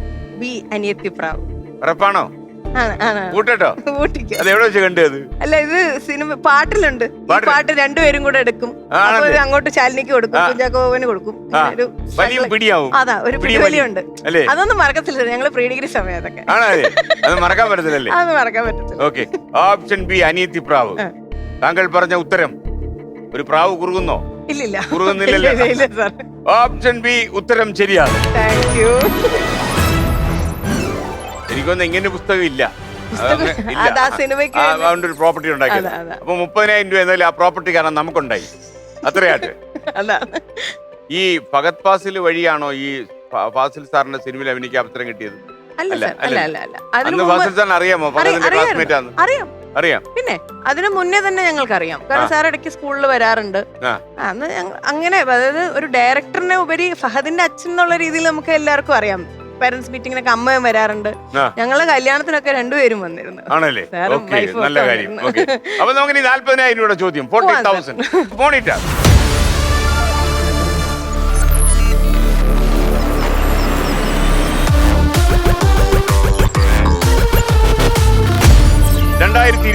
നടക്കുന്ന G20 ഉച്ചകോടിക്കായി ഇന്ത്യ തയ്യാറാക്കിയ ലോഗോയിൽ ഏത് പുഷ്പത്തെയാണ് കാണാൻ സാധിക്കുക? ഓപ്ഷൻ എ ശംഖുപുഷ്പം, ഓപ്ഷൻ ബി താമര, ഓപ്ഷൻ സി കണിക്കൊന്ന, option D rose, option D പാലപ്പൂ. ഈ താമരയാണോ എന്നൊരു സംശയം. കൂട്ടാമോ എനിക്ക്? കൂട്ടോ. പൊട്ടിക്കോ. താമര കുമ്പിളല്ലോ അമ്മ ഹൃദയം. ഓക്കെ, ഓപ്ഷൻ ബി താമര കൂട്ടി. വിജയിച്ച 40,000, പരാജയപ്പെട്ട ഇടപ്പള്ളിയിലേക്ക് 3000 രൂപയായിട്ട്. 40,000 രൂപയുടെ ചോദ്യമായിരുന്നു. താമര വിരിയുമോ മനസ്സിൽ എന്നുള്ള അറിയാൻ ആകാംക്ഷയാകുന്നു. താങ്കൾ പറഞ്ഞ ഉത്തരം തെറ്റാണ് എന്ന് അടിച്ചു നിർത്താൻ പറ്റത്തില്ല. അത് ശരിയാണ്. അപ്പൊ 40,000 രൂപ കൈ കിട്ടി. 40,000. അപ്പൊ കാശിനൊക്കെ ഇപ്പൊ ആവശ്യമുണ്ടോ? അതില്ലാതെ പറ്റില്ല സർ. ഈ ശരിക്കും നമ്മളെ കോവിഡ് വന്ന ബുദ്ധിമുട്ടുകൾ ഇപ്പം റെക്ടിഫൈ ചെയ്തോണ്ടിരിക്കുകയാണ്. ഇപ്പൊ റിപ്പയറിംഗ് നിലപാട് എങ്ങനെയാ? സ്വന്തം കാലിൽ നിൽക്കാന്നുള്ള കാലം എത്രയായി? അതോ വീട്ടുകാരുടെ പൈസ ഒരിക്കലും ഇല്ല. പ്രത്യേകിച്ച് കല്യാണം കഴിഞ്ഞതിന് ശേഷം ഞങ്ങൾ രണ്ടുപേരുടെയും പോളിസി കഞ്ഞി പയറുമാണ്, അല്ലെ ബ്രെഡ് ആണെങ്കിൽ നമ്മുടെ കഞ്ഞി പയറിലേക്ക് കോവിഡ് കാലത്ത് ചുരുങ്ങിയോ? 4 നേരം ഭക്ഷണം കഴിച്ചോണ്ടെന്ന് ഞങ്ങള് ഭയങ്കരമായിട്ട് ചുരുങ്ങിയോ, 2 നേരം വരെയൊക്കെ ആയിട്ടുണ്ട്. ആണോ? അങ്ങനെ സംഭവിച്ചു? നമ്മൾ വെളി പറയുന്നില്ല. അല്ല, പക്ഷെ എന്താ അറിയോ, നമുക്ക് ഏറ്റവും അധികം സങ്കടം തോന്നിയ ഒരു സമയം, നമ്മൾക്ക് പിന്നെയും നമുക്ക് അച്ഛനും അമ്മയ്ക്കും പെൻഷനുണ്ട്, അവരെ നോക്കേണ്ട ഒരു ബാധ്യതയൊന്നും ഉണ്ടായിരുന്നില്ല. കാരണം അവര് വളരെ സേഫ് ആയിരുന്നു. എന്റെ അച്ഛനും അമ്മയാണേലും പെൻഷനുണ്ട്, ഷോറിന്റെ അച്ഛൻ സ്റ്റിൽ വർക്കിംഗ് ആണ്, അമ്മയും അവരെല്ലാവരും വെൽ ഓഫ് ആണ്. അപ്പൊ നമ്മളെ നോക്കുക എന്നുള്ള ഉത്തരവാദിത്തം മാത്രമേ ഉണ്ടായിരുന്നുള്ളൂ. പക്ഷെ ബാക്കിയുള്ള ഫാമിലിക്ക് അങ്ങനെയല്ലായിരുന്നു.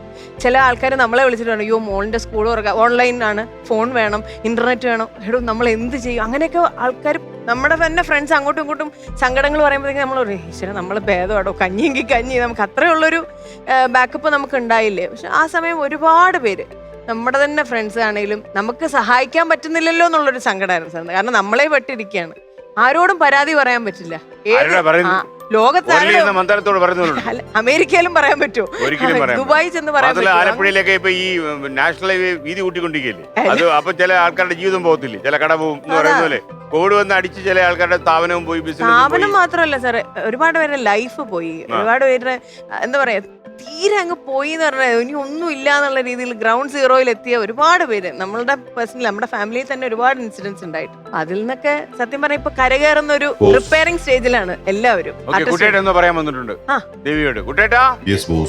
ദേവി ചന്ദ്ര, താങ്കൾ കുറച്ചു നാളുകൾക്ക് മുമ്പ് താങ്കളുടെ കുട്ടിക്കാലത്ത് ദുഹു എന്ന് പറയുന്ന ഒരു പ്രത്യേകതരം ഗെയിം കളിച്ചു 20,000 രൂപയോളം നഷ്ടപ്പെടുത്തി എന്ന് കുട്ടിയേട്ടൻ മനസ്സിലാക്കുന്നു. അങ്ങനെ ഉണ്ടായോ? ഞാൻ പറഞ്ഞതാ കുട്ടേട്ടൻ നാണം കെടുത്തരുത് ചോദിക്കല്ലേ അല്ലേ സാർ. എന്താ അറിയോ, അത് ഇപ്പൊ പറഞ്ഞാൽ ചിലപ്പം എത്രത്തോളം അത് വിശ്വസനീയമാവും അറിയില്ല. അന്ന് ഈ ഓജോ ബോർഡൊക്കെ ഇറങ്ങിയ ഒരു സമയമാണ്. അപ്പം ഇതൊരു എന്താ പറയാ ഒരു പെൻസിൽ ഗെയിമാണ്. ഇതുപോലെ തന്നെ ഓജോ ബോർഡല്ല, പക്ഷെ മെഴുകുതിരിയൊക്കെ വെച്ച് 4 പെൻസിൽ വെച്ചിട്ട് ദുഹു എന്ന് പറഞ്ഞ ഒരു ഗുഡ് സ്പിരിറ്റിനെ വിളിക്കുന്ന ഒരു എവിടെയോ കണ്ടുപിടിച്ച ഒരു ഗെയിം. അപ്പൊ നമ്മുടെ ഒരു ഫ്രണ്ട് ക്ലാസ്മേറ്റ് തന്നെ പറഞ്ഞു, അപ്പൊ ഇവരുടെയൊക്കെ വീട്ടിൽ പേരൻസ് ഉണ്ടാവും. എന്റെ വീട്ടിലെ 2 പേരൻസും വർക്കിംഗ് ആണ്. അച്ഛൻ സ്കൂൾ ടീച്ചറാണ്, അമ്മ ബാങ്കിൽ പോകും. അപ്പൊ ഇവർ 2 പേരും ലേറ്റ് ആയിട്ടേ വരത്തുള്ളൂ. അപ്പൊ നമ്മുടെ വീട് താവളമാക്കി നമുക്കിവിടെ ദേവിയുടെ വീട്ടിൽ പോയിട്ട് ഇത് പരീക്ഷിക്കാം. ഓ ശരി ആയിക്കോട്ടെ. അപ്പൊ കുറെ ക്വസ്റ്റ്യൻ ഒക്കെ എഴുതി ഓരോരുത്തരും ചോദിക്കാനുള്ള ക്വസ്റ്റ്യൻ. അതൊന്നുമില്ല, 4 പെൻസിൽ മെഴുകുതിരിയൊക്കെ കത്തിച്ചിട്ട് 4 പെൻസിലിന്റെ ടിപ്പ് ഇങ്ങനെ മുട്ടിക്കും. അപ്പൊ ഓപ്പോസിറ്റ്. ഇപ്പൊ സാറിന്റെ കയ്യിൽ 2 പെൻസിലാണോ, എന്റെ കയ്യിൽ 2 പെൻസിലാണ്. അപ്പൊ ദുഹു ഗുഡ് സ്പിരിറ്റ് വരൂ എന്ന് പറയുമ്പോഴത്തേക്ക് ആർ യു ഹിയർ എന്ന് ചോദിക്കുമ്പോൾ എസ് ആണെങ്കിൽ ഈ പെൻസിൽ ഇങ്ങനെ വരും, നോ ആണെങ്കിൽ ഈ പെൻസിൽ തിരിച്ചു പോകും. അങ്ങനെയാണ് ഇതിന്റെ ഒരു എസ് ഓർ നോയെ പറയത്തുള്ളൂ, അല്ലാതെ എല്ലാം ഇങ്ങനെ വന്ന് സിനിമ കാണുന്ന പോലെ പറയൊന്നുമില്ല. അപ്പൊ അങ്ങനെ ഞങ്ങൾ കളിച്ചു തുടങ്ങി. അപ്പം പരീക്ഷ പാസ്സാവൂ, യെസ്. അനിയന്റെ ചേട്ടന്റെ കസിൻ ബ്രദർ ഉണ്ട്, കസിന്റെ കല്യാണം നടക്കും, ടിഷ് പുറത്തേക്ക് പോയി. കസിന് ജോലി കിട്ടും, ടിഷ് പുറത്തേക്ക് പോയി. അപ്പൊ വേറെ ബാക്കിയുള്ള നമുക്ക് മാത്സിന് ഇത്ര മാർക്ക്, ഫുൾ മാർക്ക് കിട്ടും, അതൊക്കെ അങ്ങനെ ചോദിക്കാനുള്ള എല്ലാവരും ഇങ്ങനെ ചോദിച്ചോണ്ടിരിക്കുക.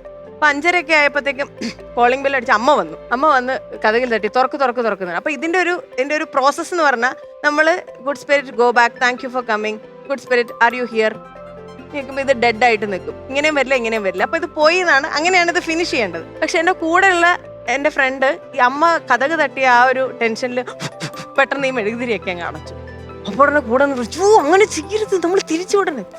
ആന്റി വന്നിരിക്കും, ഇപ്പൊ നമ്മളെ ചീത്ത പറയത്തില്ലേ, താൻ ആവശ്യമില്ലാത്തൊക്കെ കാണിച്ചു കഴിഞ്ഞാൽ ആന്റി എന്ന് മെഴുതിരിയൊക്കെ ഓടിച്ച് മാറ്റി ഇതെല്ലാം എടുത്ത് ഞങ്ങൾ നേരെ വന്നു. എന്തോ ഇവിടെ പരിപാടി? അപ്പം അവരുടെ സൈക്കിളൊക്കെ പുറത്തിരുന്നുകൊണ്ട് അമ്മയും ചോദിച്ചു എന്താ ഇവിടെ? അല്ല കമ്പൈൻ സ്റ്റഡി ആന്റി, നാളെ പരീക്ഷയുണ്ട്, മാത്സ് ടെസ്റ്റ് ഉണ്ട്.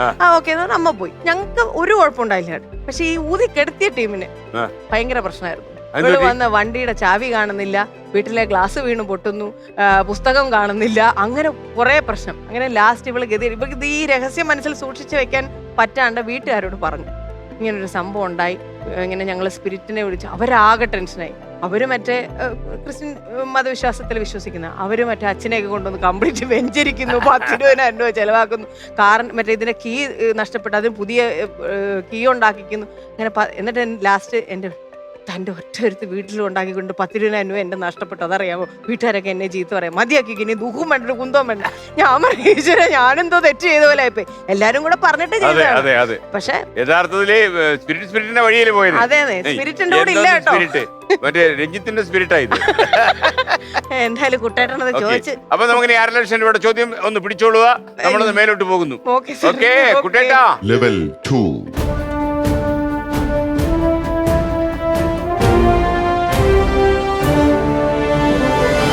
അപ്പൊ monitor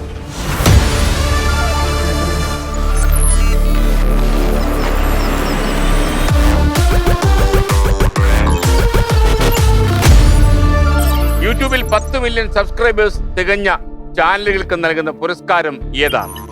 option E golden play button, option B silver play button, option C diamond play button, option D graphite award, option E opal award. 10 million. നമ്മള് അവിടെ എത്താൻ കുറെ സമയം എടുക്കും. 10 ലക്ഷം 10 മില്യൺ എന്ന് പറയുമ്പോ 1 കോടി. 1 കോടിയാണ്. എനിക്ക് ഡയമണ്ട് ആണോ എന്നൊരു സംശയമുണ്ട് സർ. കൂട്ടാം. വേണമെങ്കിൽ ഒരു ടെസ്റ്റ് അടിച്ചാലോ, നമ്മുടെ ബ്ലോഗിൽ എത്ര പേര് വരുമെന്ന്. അതായത് 1 കോടിയിൽ പോയി ശ്രീകണ്ഠൻ നായരെ അടിച്ച് തറയിലിട്ടു. ബാക്കിയൊന്നും പറയരുത്, ബാക്കിയൊന്നും പറയരുത്. ഇത് സാർ പറഞ്ഞത് ഇത് ഞങ്ങൾ കവർ ചെയ്താൽ ഞങ്ങളുടെ യൂട്യൂബിൽ കവർ ചെയ്താൽ എന്ന് അടിച്ച തറയിലിട്ടു എന്നും ഒരു സാധനം ഇട്ട് എന്താണ് അവിടെ സംഭവിച്ചത് എന്ന് ചോദിച്ചു കഴിഞ്ഞാൽ ഒരു ഉത്തരം പറഞ്ഞതാണ്. സാറ് നല്ല തമ്പനയിലൊക്കെ പറഞ്ഞിരുന്നു. സംഭവം സൂപ്പറായന് കേട്ടോ. അപ്പൊ ഈ ഡയമണ്ട് പ്ലേ ബട്ടന്റെ അവിടെ പെട്ടെന്ന് എത്തിയന്. ഉത്തരം ശരിയാണ്. 1 കോടി 10 മില്യൺ. ഓക്കെ, അതൊക്കെ എത്തട്ടെ. കാശലട വാങ്ങിച്ചിട്ട് ഈ മനുഷ്യനെ ഇന്ന് തരപ്പിച്ച് നമുക്ക് വൃത്തനാക്കി കാണിക്കും. അല്ല ഇപ്പൊ എന്നിട്ട് പറയുന്നുണ്ട് അല്ല ഇടയ്ക്ക് ഇങ്ങനെ നരച്ചിരിക്കുമ്പോഴത്തേക്ക് കുഴപ്പമില്ല, ഇപ്പൊ സ്റ്റൈലാണെന്ന്. സ്റ്റൈല് കുറച്ച് കൂടിയാ മതിയായിരുന്നു. അതെ, അപ്പൊ 1.5 ലക്ഷം രൂപ കിട്ടിയിട്ടുണ്ട് കേട്ടോ, മറന്നു പോരുത്. ഓക്കെ. അപ്പൊ ഈ ദേവി ചന്ദ്രൻ ഒരു ആർട്ടിസ്റ്റ് ഉണ്ടെന്ന് അറിഞ്ഞത് മിസ്സസ് ആൻഡ് മിസ്റ്റർ പണിക്കർ ഏതായിരുന്നു? Mister and Mrs Panicker. Mrs Panicker comedy ചെയ്ത് തുടങ്ങി. ദേവി എങ്ങനെയാ കോമഡിയിലോട്ട് വന്ന് പെട്ടത്? സാറി പറഞ്ഞ കറക്റ്റാ, പെട്ടെന്ന് പെട്ടതാ അല്ലേ? Okay okay. നമ്മൾ ആവശ്യമില്ലാത്ത പറഞ്ഞു ആളുടെ കോമഡിയാക്കി. അല്ല ഞാന് അതിന്റെ എല്ലാം ഫുൾ ക്രെഡിറ്റ് കൊടുക്കേണ്ടത് KS പ്രസാദിനാണ്. കാരണം പ്രസാദേട്ടൻ ഇവര് അതിനു മുമ്പ് കൊച്ചിൻ ഗിന്നസിന്റെ പ്രോഗ്രാമിന് കിഷോറൊക്കെ അതെ എവിടെ വെച്ചായിരുന്നു? അമേരിക്ക ജംഗ്ഷനിൽ എന്നൊക്കെ പറയുന്നത്. അപ്പൊ ഞങ്ങള് ആദ്യമായിട്ട് കാണുന്നത് കൊച്ചിൻ ഗിന്നസിന്റെ ഒരു ട്രെയിലർ ഷൂട്ടിനാണ്. കലാഭവനിൽ വെച്ച് ഷൂട്ടിംഗ് നടന്നുകൊണ്ടിരിക്കുക. അപ്പൊ നമ്മള് ഈ സമയത്ത് സാർ ഞാൻ നേരത്തെ പറഞ്ഞല്ലോ, കഥകളി, ഓട്ടംതുള്ളല്, ഭരതനാട്യം, കുച്ചിപ്പുടി, അങ്ങനെ ക്ലാസിക്കൽ ആർട്ട് ഫോംസ് മാത്രം നമ്മള്. പിന്നെ കോളേജിൽ എന്തെങ്കിലുമൊക്കെ തക്കട തരികട ഡാൻസുകളൊക്കെ ചെയ്യും. അതും ഈ ശശികല ചാർത്തിയ ദീപം, ഒരു മുറയിൽ വന്ന് അതൊക്കെ ഇതിനൊക്കെ ഒരു ക്ലാസിക്കൽ ടച്ച് ഉണ്ടാവും. അല്ലെങ്കിൽ മാക്സിമം ഒരു ഹിന്ദി പാട്ടൊക്കെ എടുത്ത് നമ്മളുടെ രീതിയിൽ ചെയ്യുന്നുള്ളൂ. അപ്പൊ അങ്ങനെ ഇവര് ഡപ്പാങ്കുത്തൊക്കെ കളിക്കൂ. അത് ഡപ്പാങ്കുത്തൊക്കെ കോളേജിൽ ഫണ്ണായിട്ട് കളിക്കും, അല്ലാതെ സ്റ്റേജിൽ അല്ലാതെ ഒരു പബ്ലിക് സ്റ്റേജിലൊന്നും നമ്മൾ അങ്ങനെ ചെയ്തിട്ടില്ല. അങ്ങനെയാണ് ഈ ഷോയുടെ ട്രെയിലറിന്റെ ഷൂട്ടിന് ഞങ്ങൾ കലാഭവനിൽ വരുന്നത്. കലാഭവനിൽ വരുമ്പോൾ ആദ്യമായിട്ട് കാണുന്ന കിഷോർ പാടുന്ന കിഷോറിന്റെ ഷൂട്ടിംഗ് നടന്നുകൊണ്ടിരിക്കുകയാണ്. ഒരു ഭക്തിഗാനത്തിന്റെ ഷൂട്ടിംഗ് ട്രെയിലർ നടന്നുകൊണ്ടിരിക്കും. ഞാനിങ്ങനെ കണ്ടു, പാട്ട് കൊള്ളാം, ഏതോ ഒരു ചെറുപ്പക്കാരൻ നിന്ന് പാടുന്നു. അന്ന് ഓർത്തില്ലല്ലോ, ഇങ്ങനെ കണ്ടു. അത് കഴിഞ്ഞപ്പോഴത്തേക്കും പറഞ്ഞു ഡാൻസിന്റെ ഷൂട്ടൊക്കെ ഉണ്ട്, ദേവി ഇരിക്കും പറഞ്ഞു. ഡാൻസിന്റെ ഷൂട്ട് തുടങ്ങി. ഡാൻസിന്റെ ഷൂട്ട് ഭയങ്കര സിനിമാറ്റിക് സർ, സ്ലീവ്ലെസ് ഒക്കെ ഇട്ട് ഭയങ്കര രസമായിട്ടൊക്കെ. ഞാൻ പറഞ്ഞു ഈശ്വരി ഇതൊക്കെ ഞാൻ കളിക്കാനോ? ചിന്തിക്കണ്ട, നമ്മൾ ഈ അതിൽ നിൽക്കുമല്ലേ. അപ്പൊ ഞാനൊരു പ്രസാദത്തോണ്ട് പ്രസാദ ഇങ്ങനത്തെ ഡാൻസ് ഒക്കെ എനിക്ക് പറ്റുമെന്ന് തോന്നില്ല, അതുപോലെ ഇങ്ങനത്തെ കോസ്റ്റ്യൂമോ ഒന്നും എനിക്ക് ഇട്ടാലും കൊള്ളില്ല, അത് ഞാൻ ചെയ്യില്ല, എനിക്കതൊരു ബുദ്ധിമുട്ടാണെന്ന് പറഞ്ഞു. അപ്പൊ ശ്രീജിത്ത് മാസ്റ്ററും രാജേഷ് മാസ്റ്ററുമാണ് അന്ന് കൊറിയോഗ്രാഫേഴ്സ്. അപ്പൊ അവരൊന്ന് പറഞ്ഞു, അയ്യോ ദേവി ഇത് ഇങ്ങനത്തെ ഡ്രസ്സ് ഇടണം എന്ന് ഒരു നിർബന്ധവും ഇല്ല, ദേവിക്ക് ഇഷ്ടമുള്ള കംഫർട്ടബിൾ ആയിട്ടുള്ള കൈയൊക്കെ ഉള്ള ഡ്രസ്സ് ഇടണം, അത് പ്രശ്നമൊന്നുമില്ല. പക്ഷെ നമ്മുടെ ഒരു ഡാൻസ് പാറ്റേൺ ഇതായിരിക്കും, ഇങ്ങനത്തെ പാട്ടുകളൊക്കെ ആയിരിക്കും, അതൊക്കെ രാജേഷും ശ്രീത്തും കൂടെ പഠിപ്പിച്ചു തന്നോളൂ പറഞ്ഞു. ഓക്കെ എന്ന് പറഞ്ഞു. അങ്ങനെ വൻ ഡാൻസ് വിടണം. എറണാകുളത്ത് ഞങ്ങള് അടിച്ച് തകർത്തോണ്ടിരിക്കുക. കലാഭവനില് റിഹേഴ്സൽ കഴിഞ്ഞിട്ട് ഞങ്ങള് അധ്യാപക ഭവൻ എന്ന് പറഞ്ഞ അവിടെ ഹാളില് ഭയങ്കര പ്രാക്ടീസ് നടന്നുകൊണ്ടിരിക്കുക. അത് കഴിഞ്ഞ് ഒരു ദിവസം ഉണ്ണിച്ചേട്ടൻ, മനോജ്, ഗിന്നസ് എല്ലാവരും ഇരിക്കുന്നുണ്ട്. അപ്പൊ പ്രസാദം ചോദിച്ചാൽ അല്ല ദേവി എന്തിനൊക്കെയാ സമ്മാനം മേടിച്ചെന്ന് പറഞ്ഞാൽ ഞാൻ പറഞ്ഞു ഇങ്ങനെ ഭരതനാട്യം, ഓട്ടംതുള്ളൽ, കഥകളി, ചാക്യാർകൂത്ത്, പോണോ ആക്ട് എന്തോ കാണിച്ചത്. ഞാൻ അതെന്തോ അങ്ങനെ ഒന്ന് കാണിച്ച് എന്ന് പറയുമ്പോൾ കുഴപ്പമില്ല, ടൈമിംഗ് ഉണ്ട്, ഞങ്ങൾക്കൊരു സ്കിറ്റ് ഉണ്ട്, അത് ഓൾറെഡി പ്രീ റെക്കോർഡഡ് ആണ്. മണിച്ചിത്രത്താഴിന്റെ ഒരു സ്പൂഫാണ്, ഒരു പൊളിറ്റിക്കൽ ബാലയാണ്, പാർട്ടി ചിത്രത്താഴ്. അപ്പൊ അതിൻ്റെ അകത്ത് പത്മജയുടെ ഒരു ക്യാരക്ടർ ചെയ്യണം. ഈ മണിച്ചിത്രത്താഴിലെ നാഗവല്ലി പത്മജയുടെ മേത്ത് കയറുന്നതായിട്ടാണ്. ഓൾറെഡി റെക്കോർഡ് ചെയ്തിട്ടുണ്ട്, അതിന് ചുണ്ടനയ്ക്കാൽ മതി എന്ന് പറഞ്ഞു. ഞാൻ പറഞ്ഞു ഞാൻ ശ്രമിക്കാം, കാരണം നമുക്ക് ഒരു ഉറപ്പില്ല, ആദ്യമായിട്ടാണ് സ്കിറ്റ് ചെയ്യുന്നത്. അങ്ങനെ ഞങ്ങളത് ചെയ്തു. കഴിയുമ്പോൾ കുഴപ്പമില്ലാണ്ട് നല്ല അഭിപ്രായം. സാധിക്കുന്നു. ഞാൻ വളരെ എനിക്ക് തന്നെ ഒരു കോൺഫിഡൻസ്. രണ്ടാമത്തെ സ്റ്റേജൊക്കെ ആയപ്പോൾ ഞാൻ തകർത്ത് അഭിനയിക്കുക. അപ്പൊ അതെല്ലാം കഴിഞ്ഞ് നാട്ടിൽ വന്നു കഴിഞ്ഞപ്പോഴത്തേക്കും പ്രസാദം പറഞ്ഞു ഞങ്ങൾ ഇങ്ങനെ ഒരു പ്രോഗ്രാം ചെയ്യുന്നുണ്ട്, കോമഡി മിംസും പിന്നെ ഞാനും എന്ന് പറഞ്ഞു. അതിൻ്റെ അകത്ത് ഇങ്ങനെ ഒരു 3 minutes സെറ്റയർ പോലെ നമ്മളെ പ്രാദേശിക പ്രശ്നങ്ങളൊക്കെ വെച്ചിട്ട് മിസ്റ്റർ ആൻഡ് മിസ്സസ് പണിക്കർ എന്ന് പറഞ്ഞിട്ടൊരു സാധനം നമുക്ക് ചെയ്യാം, പണിക്കരേട്ടനും കമലും എന്ന് പറഞ്ഞിട്ട്. ഞാൻ പറഞ്ഞു ചെയ്യാം പ്രസാദം. പക്ഷെ അത് തുടങ്ങി ഒരു 13 വർഷത്തോളം ഞങ്ങൾ ആ പ്രോഗ്രാം കണ്ടിന്യൂ ചെയ്തു, മിസ്റ്റർ ആൻഡ് മിസ്സസ് പണിക്കർ. അത് അങ്ങനെയാണ് ഒരു കോമഡി എൻട്രി വരുന്നത്. അതായത് ഭയങ്കര പൊങ്ങച്ചം പറയുന്ന ഒരു ലേഡി ആയിട്ട് അങ്ങനെ ഉണ്ടല്ലോ, അയ്യോടാ ഓടുമണൽ ഇസ് കമ്മിങ്, യു റണ്ണിക്കോ അങ്ങനെ പൊട്ട ഇംഗ്ലീഷും പറയും, എന്നാൽ സൊസൈറ്റി ലേഡിയാന്ന് പ്രിട്ടൻഡ് ചെയ്യുന്ന ഒരു വിദ്യാഭ്യാസം ഇല്ലാത്തൊരു ക്യാരക്ടറായിട്ട്. അത് പക്ഷെ വളരെ അതില് ഒരു എൻഡിങ് നോട്ട് ഉണ്ട് എപ്പോഴും, ഇസ് ഇറ്റ് ട്രൂ, യെസ് അങ്ങനെ പറയുന്നതാണ്. അപ്പം ബാക്കിയുള്ള ഇതെല്ലാം അങ്ങനെ ഇപ്പോഴും നമ്മള് ഗൾഫിലൊക്കെ ചെന്ന് കഴിയുമ്പോഴേക്കും കിഷോർ കൂടെ ഉണ്ടെങ്കിലും പണിക്കരേട്ടന് സുഖമല്ലെന്ന് ചോദിക്കാം.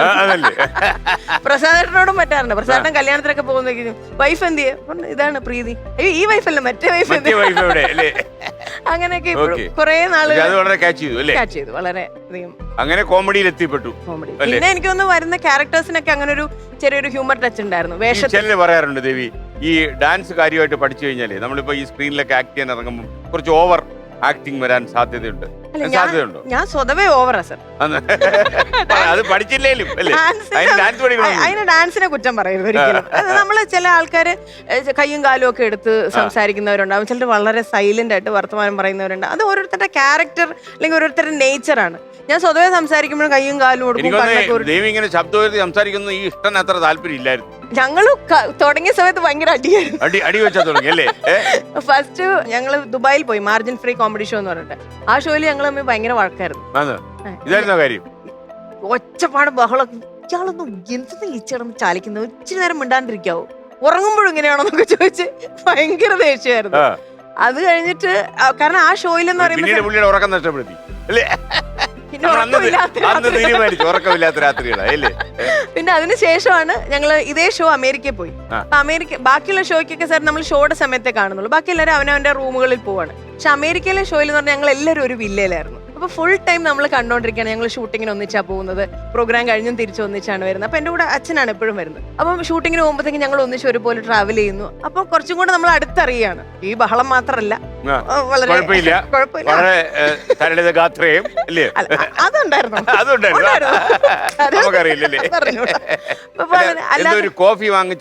അതായത് ഇദ്ദേഹം രാവിലെ എണീക്കുന്ന ആളാണ്, സാധകമൊക്കെ ചെയ്യാൻ എണീക്കും. ഞാനും അത്യാവശ്യം രാവിലെയൊക്കെ എണീക്കുന്ന ആളാണ്. അടുക്കളയിലേ കയറത്തില്ല എന്ന് ഫസ്റ്റ് ഡേ തന്നെ മനസ്സിലായി. അപ്പൊ എന്റെ അടുത്ത് പറഞ്ഞു വിരോധമില്ലെങ്കിൽ ഒരു കാപ്പി ഇട്ട് തരാൻ പറ്റുമോ എന്ന് ചോദിച്ചു. ഛേദമില്ലാത്തൊരു ഉപകാരമല്ലേ, ദേഷ്യപ്പെടുമെങ്കിലും എന്നെ ഇഷ്ടമില്ലെങ്കിലും ശരി ഓക്കെ കൊടുത്തേക്കാന്ന് വെച്ച് അങ്ങനെ കാപ്പി കൊടുത്തു. പിന്നെ അതൊരു പതിവായി. സ്ഥിരം കാപ്പി കുടിക്കാൻ നോക്കിക്കൊണ്ട് ആവശ്യമില്ലാത്ത വീട്ടിൽ കയറ്റിയല്ലോ കുഴപ്പം. വീട്ടിലൊരു കാപ്പിക്കൊക്കെ ഇങ്ങനെ ഇത്രയും മാജിക് അല്ലേ, നമുക്ക് അപ്പഴേ അറിയുന്നല്ലേ. പിന്നെ ജീവിതകാലം മുഴുവൻ കാപ്പി ഉപ്പാട് വന്നു. ഉപ്പാട് വന്നു. പക്ഷെ പിന്നീട് ഇട്ട കാപ്പിക്ക് അത്രയും മാധുര്യം ഉണ്ടോ എന്തോ. അല്ല ഇപ്പൊ തന്നെ ഇടുന്നേ. എങ്ങനെയാ കിഷോറെ കാപ്പി ഇപ്പൊ തന്നെ ഇടുന്ന സാർ. അതെ ഇപ്പൊ പിന്നെ അതാ പ്രശ്നം സേഫ്. അതാ സേഫ് അല്ലേ? അല്ല വല്ലതും കലക്കി കൊടുത്താലോ എന്ന് മേടിച്ചാ സാർ. അല്ല കഷായം കലക്കി കൊടുക്കാതിരുന്നാ മതി അല്ലേ? മാത്രല്ല പല ആൾക്കാരും നല്ല ബുദ്ധി ഉപദേശിച്ചായിരുന്നു. കിഷോർ ദേവിക്ക് പറ്റാത്ത ആളുകളാണ്. എനിക്കൊന്ന് എന്നെ ഉപദേശങ്ങളെ കിഷോറിനെ എന്തൊക്കെയാ കിട്ടിയ ഉപദേശങ്ങൾ? നല്ല ബുദ്ധിപരമായ ഉപദേശങ്ങളൊക്കെ ഉണ്ടായിരുന്നു. അങ്ങനത്തെ ഉപദേശങ്ങളൊന്നും ഉണ്ടായിരുന്നില്ല. ഉണ്ടായില്ല. ഇല്ലില്ല. എന്റെ അടുത്ത് കാരണം ഞങ്ങൾ ഇഷ്ടമാണ് കല്യാണം കഴിക്കാൻ പോവാന്ന് പറഞ്ഞപ്പോ തന്നെ ആൾക്കാർ ഞെട്ടി. ഞെട്ടിയോ? ഇത് എന്താ രണ്ട് ഭാഗത്ത് നിൽക്കുന്നവര് ആണല്ലേ? ഞാൻ ഭയങ്കര സൈലന്റും ഇതിങ്ങനെ സംസാരിക്കുന്നത്. അപ്പം നമ്മുടെ ട്രൂപ്പിലുള്ളവർക്കൊക്കെ അത്ഭുതമായിരുന്നു അപ്പൊ എങ്ങനെ സംഭവിച്ചു. ഇതിന്റെ ഇടയ്ക്ക് എങ്ങനെ പറ്റിയല്ലേ? അല്ല എന്റെ അടുത്ത് പറഞ്ഞു പാവം ചെറുക്കന് അവന്റെ കാര്യം അത് ഇപ്പോഴും പറയും സാർ. അത് കാരണം ഇദ്ദേഹം വളരെ സൈലന്റ് ആണ്. ഇപ്പൊ ഇത്ര നേരമായിട്ട് സാറിന് എത്രയോ കൊല്ലമായിട്ട് എനിക്കൊന്ന് കല്യാണം കഴിഞ്ഞ ഫസ്റ്റ് ഇന്റർവ്യൂ ചെയ്യുന്നത് സാറാണ്. ഞങ്ങളുടെ ഇന്റർവ്യൂ വിഷുവിന്റെ ഇന്റർവ്യൂ. അന്ന് ഇന്നും എല്ലാം കൂടെ ചേർത്ത് എനിക്ക് വന്ന കിഷോർ എന്നോട് 12 വാക്ക് സംസാരിച്ചാണ് ഇത്രയും കൊല്ലത്തിനിടയിൽ. ഞാൻ പലയിടത്തും വെച്ച് കണ്ടിട്ടുണ്ട്. അപ്പൊ അത്രയും സൈലന്റ് ആയിട്ടിരിക്കുന്ന ഒരാള്, ഞാൻ ഭയങ്കര ലൗഡായിട്ട് സംസാരിക്കുന്ന ആളല്ലേ. അപ്പൊ എന്നിട്ട് കിഷോറിന്റെ അടുത്ത് കാണുമ്പോ എങ്ങനെ സഹിക്കുന്നു ഇതിനെ, കിഷോറിന് ഒരു അവാർഡ് കൊടുക്കണം കേട്ടോ. അപ്പൊ എപ്പോഴൊക്കെ ഞാൻ വിചാരിച്ചിട്ടുണ്ട് ഞാൻ അത്ര മോശമാണോ ദൈവമേ, ഞാൻ അത്ര ഭയങ്കരയാണോ സാർ? അതാണ് സംസാരിക്കുന്നവരുടെ ഉള്ളിലൊന്നും കാണും. അതാ. അപ്പൊ അങ്ങനെയാണ് ഇത്രയും. നിങ്ങൾ ഒരേ പ്രായക്കാരാന്നുള്ള പ്രശ്നമായിരുന്നു. അല്ല പ്രായത്തിന് മാത്രമല്ല, എന്റെ ഫാമിലിയിലെ ഏറ്റവും പ്രശ്നം, രണ്ടുപേരുടെയും പ്രശ്നം എന്ന് പറഞ്ഞാൽ നമ്മള് പഠിച്ചുകൊണ്ടിരിക്കുകയായിരുന്നു. ഡിഗ്രിക്ക് പഠിക്കുമ്പോഴാണ് ഇങ്ങനെ ഒരു ഇഷ്ടം ഞങ്ങൾ അങ്ങോട്ടും ഇങ്ങോട്ടും ഫാമിലിയോട് പറഞ്ഞിട്ടായിരുന്നു. അല്ലാണ്ട് നമ്മള് സാഹസം ഒന്നും കാണിക്കാൻ പോയില്ല. ഫാമിലി പരമായിട്ട് ഓടാൻ സ്പോർട്സിൽ വീക്കാണ്, ഡാൻസിലും പാട്ടിലും ഒക്കെ വേണമെങ്കിൽ ഓക്കെ, സ്പോർട്സ് വേണ്ട. അങ്ങനെ വീട്ടിൽ ആലോചിച്ച് തന്നെ വന്ന് മര്യാദക്കുള്ള കല്യാണമായിരുന്നു. പക്ഷെ നമ്മൾ ഈ പറയൂലേ, നമ്മള് എല്ലാ കാര്യങ്ങളും ഷെയർ ചെയ്ത് വീട്ടുകാരുടെ സപ്പോർട്ടോട് കൂടി ചെയ്ത് കഴിഞ്ഞപ്പോഴത്തേക്ക് അപ്പം നമ്മളുടെ ഉള്ളിൽ നമുക്കൊരു ഇതുണ്ടായിരുന്നു. എനിക്ക് ആകെ ഒരു ഇതെന്ന് പറഞ്ഞാൽ നമ്മുടെ കലാപരമായിട്ടുള്ള ഒരു ലൈഫിൽ ഒരു തടസ്സം വരരുത്. അഭിനയിക്കുന്നതല്ലായിരുന്നു ഡാൻസിൽ, പക്ഷെ അവരുടെ ഫാമിലി ആണെങ്കിലും അച്ഛനും അമ്മയാണെങ്കിലും വളരെ വെൽക്കമിങ് ആണ്. അതിനുശേഷം പഠിക്കാനാണെങ്കിലും എല്ലാ കാര്യത്തിനും നമുക്ക് ഇതുവരെ ഒരു പ്രോബ്ലം വന്നിട്ടില്ല. അഭിനയം നിർത്തിയാലും ഡാൻസ് വിടാൻ പറ്റത്തില്ല. അതാണ് പ്രശ്നം. അതാണ്. നമുക്ക് അടുത്ത ചോദ്യത്തിലേക്ക് പോലോ. 60,000 രൂപയുടെ ചോദ്യം. 60,000. മോർണിംഗ്.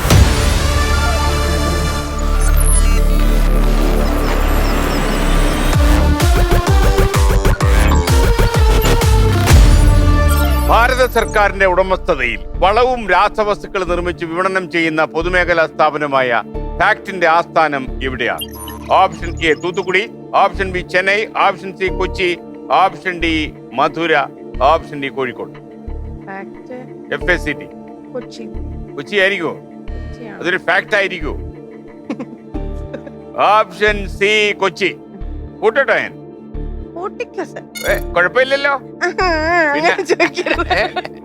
അങ്ങനെ കുഴപ്പമില്ലല്ലോ ചോദിക്കുമ്പോ കുഴപ്പമുണ്ടോന്നൊരു പേടി അല്ലേ?